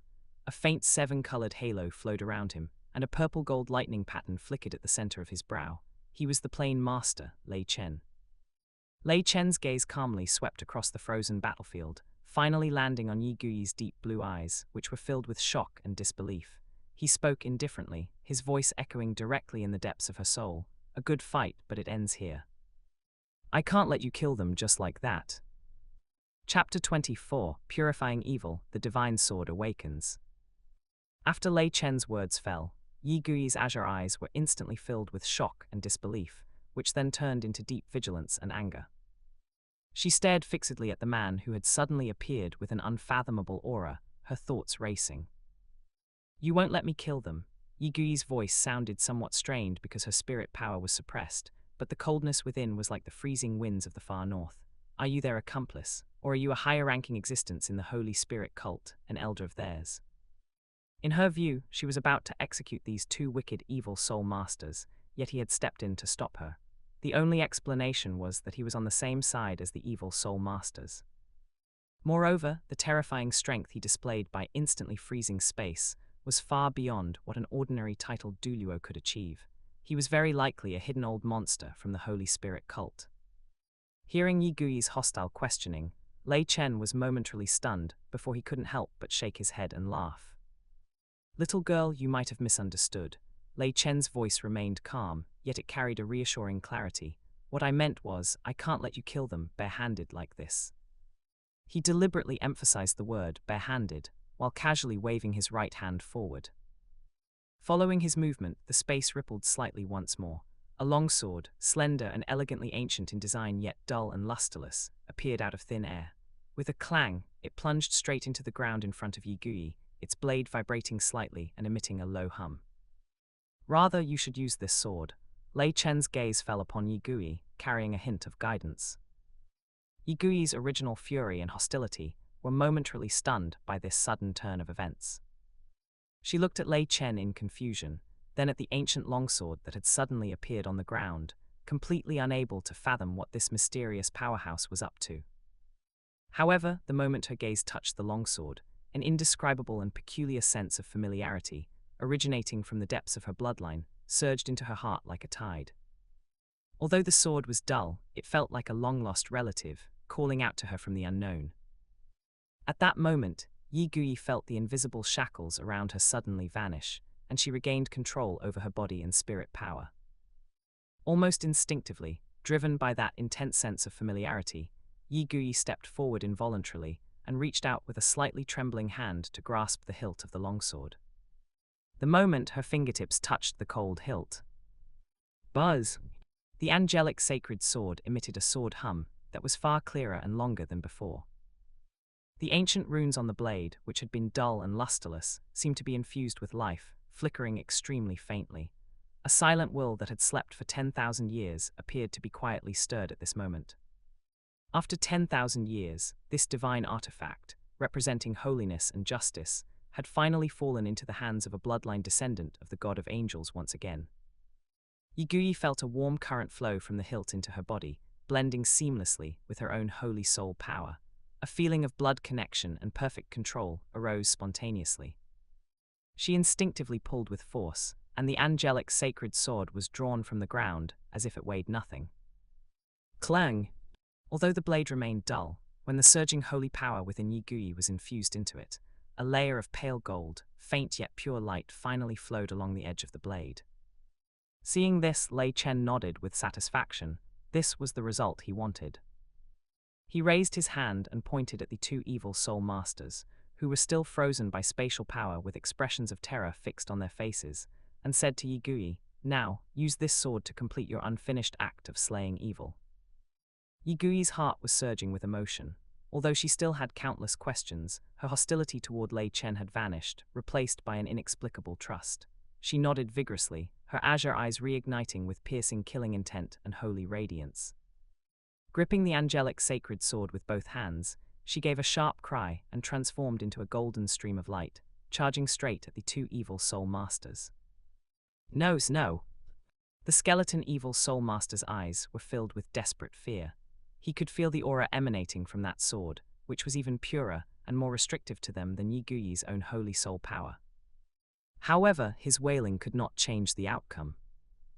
With a swift strike, the angelic sacred sword, carrying a faint golden glow, easily pierced through the chests of the two evil soul masters, as if cutting through tofu. There was no splashing blood, nor were there any painful screams.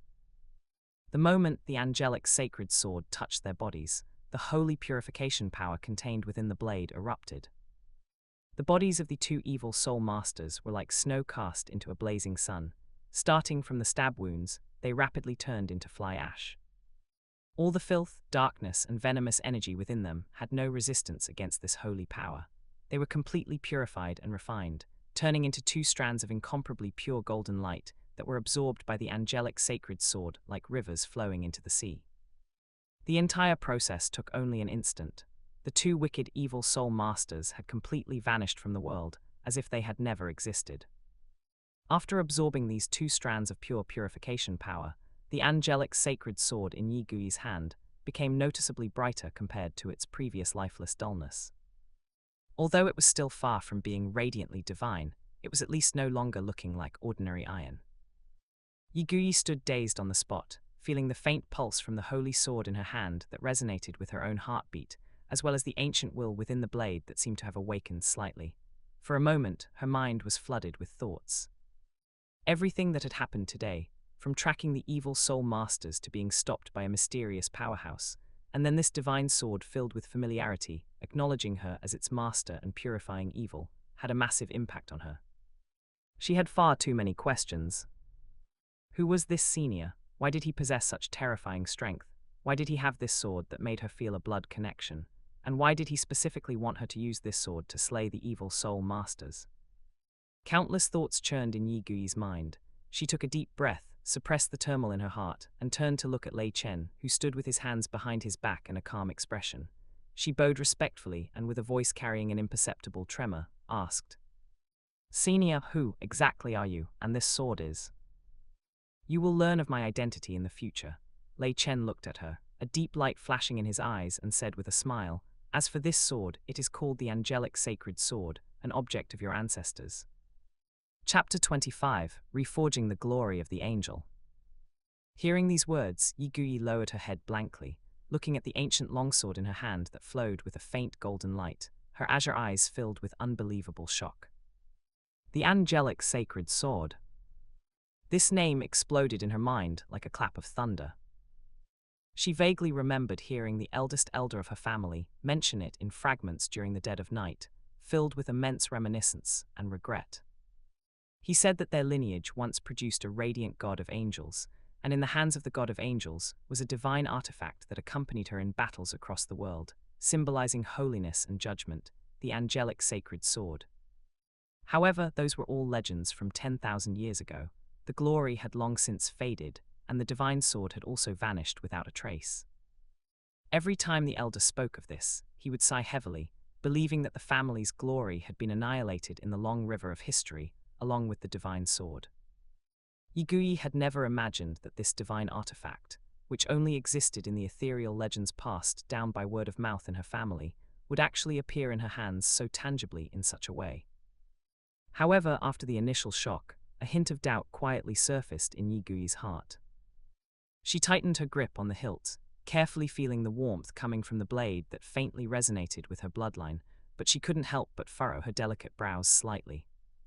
Although the sword felt familiar to her, and its material was certainly no ordinary iron, it seemed to be a far cry from the legendary angelic sacred sword that possessed supreme power and shone through the 9 heavens. The light on the blade was so weak, and its aura was so restrained as to be almost silent. It looked more like an ancient object covered in dust for many years, rather than a divine weapon for slaying demons and devils. She looked up at the calm Lei Chen and asked softly with a hint of uncertain hesitation, "Senior, you say this is the angelic sacred sword, but why does this junior feel that it doesn't seem to have the terrifying, world-destroying power of the legends?" Lei Chen was not surprised by Yi Gui's question. His gaze swept across the dim blade, as if piercing through 10,000 years of time to see that divine war. He spoke slowly, his voice peaceful yet carrying a sense of the vicissitudes of history, directly revealing the buried truth to Yi Gui. "Your feeling is correct, because it is indeed no longer the complete and undamaged divine artifact from 10,000 years ago. 10,000 years ago, your ancestor Qian Renxiu inherited the angel-god position. However, luck was not on her side. She engaged in a divine war with Tang San, who had also newly ascended to a god position at the time, but was even more powerful as the sea god and the successor of the Asura god. Lei Chen's tone carried no bias, simply stating the facts calmly, but Yi Guyi could feel the tragic intensity of that divine war from his flat tone. In the end, your ancestor Qian Renxiu was defeated. In her unwillingness, she resolutely chose to shatter her own god position, causing her godhead to crumble, and this angelic sacred sword, which was refined with her very life, also suffered heavy damage. The divine power contained within it almost completely dissipated, and it fell into an eternal slumber that has lasted 10,000 years. 10,000 years have passed, the divine sword has gathered dust, and its current power is not even 1% of what it once was. It is already rare that you can feel its resonance with your bloodline. How can you expect it to immediately recover its former divine might? After listening to Lei Chen's narration, Yi Guyi fell into complete silence. She looked down at the longsword in her hand, her gaze becoming incredibly complex. So it wasn't a simple case of being lost, but rather it accompanied the tragic end of her ancestor and the shattering of the god position. What this sword carried was not only the family's glory, but also that painful history and endless regret. Her hand holding the hilt unconsciously tightened, her fingertips turning slightly white from the force. An indescribable emotion spread through her heart, grief and indignation over her ancestor's encounter, sorrow for the divine sword gathering dust, and a heavy sense of responsibility weighing on her shoulders. After a long time, Yi Guyi finally looked up, the confusion and doubt in her eyes all turning into determination. First, she gave Lei Chen a deep bow, her tone incredibly sincere. "Thank you, Senior, for finding the sacred relic of my family that has been lost for 10,000 years. This kindness is something Guyi will never forget." After straightening up, she looked at Lei Chen with burning eyes and asked the most crucial question. "Senior, since that's the case, may I ask what this junior should do to make the angelic sacred sword regain its former glory?" Seeing that Yi Guyi had adjusted her state of mind so quickly, a flash of admiration passed through Lei Chen's eyes, and he immediately told her the truth. "The method is actually something you have already personally verified just now." He pointed to the place where the two evil soul masters had turned into ashes and prompted, "Think back carefully. When you used this sword to slay those two evil soul masters, did you feel anything unusual?" Hearing this, Yi Guyi immediately concentrated on her memories. The situation had been tense just now, and she hadn't thought much about it. Now, reminded by Lei Chen, she suddenly understood. When those two evil soul masters were killed, the filthy power within them was directly purified by the light emitted by the holy sword. Then, that pure energy after purification was absorbed by the holy sword, and after absorbing it, the light of the holy sword did indeed seem a bit brighter than before. "Correct," Lei Chen nodded. "The angelic sacred sword was born for holiness and purification. Evil and filth are its best sustenance. Through purifying the evil in the world, especially existences like evil soul masters, who have condensed a massive amount of negative energy, and transforming it into the purest sacred source, is the fastest and most fundamental way to awaken and nourish this slumbering divine sword." He looked at Yi Guyi, his tone carrying a hint of guidance. "To put it simply, the more and stronger evil soul masters you kill with this sword, and the more massive the evil you purify, the faster and stronger the power of the angelic sacred sword will recover. One day, when the purification power it has absorbed is massive enough, the slumbering divine sword will fully awaken and regain the true power of a divine artifact." Learning that the method to awaken the holy sword was actually like this, Yi Guyi was suddenly enlightened, and there was no longer any confusion in her heart. Hunting evil soul masters and cleansing the evil of the world was originally the path she adhered to based on her own spirit beliefs and unswerving commitment. Now, this path was perfectly combined with the mission of reviving her family's glory and awakening the inherited divine artifact. For her, this was simply the best possible arrangement. "So that's how it is." A light of understanding and determination blossomed on Yi Guyi's face. She bowed to Lei Chen again. "This junior understands. Thank you, Senior, for pointing the way. Guyi hereby vows that I will hold this sword and slay all the evil in the world. One day, I will definitely let the light of the angelic sacred sword reappear in the world." Her words were powerful and resonant, echoing in the silent forest like a holy oath, announcing that an envoy who slays evil with a sword had thus embarked on her journey.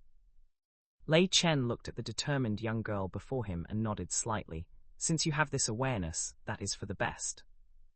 That's it for today's chapter. If you enjoyed it, like, comment, and subscribe to Infinite Novel Audio. For more stories, check out my other channel AI Otaku Studio, and I'll see you in the next chapter.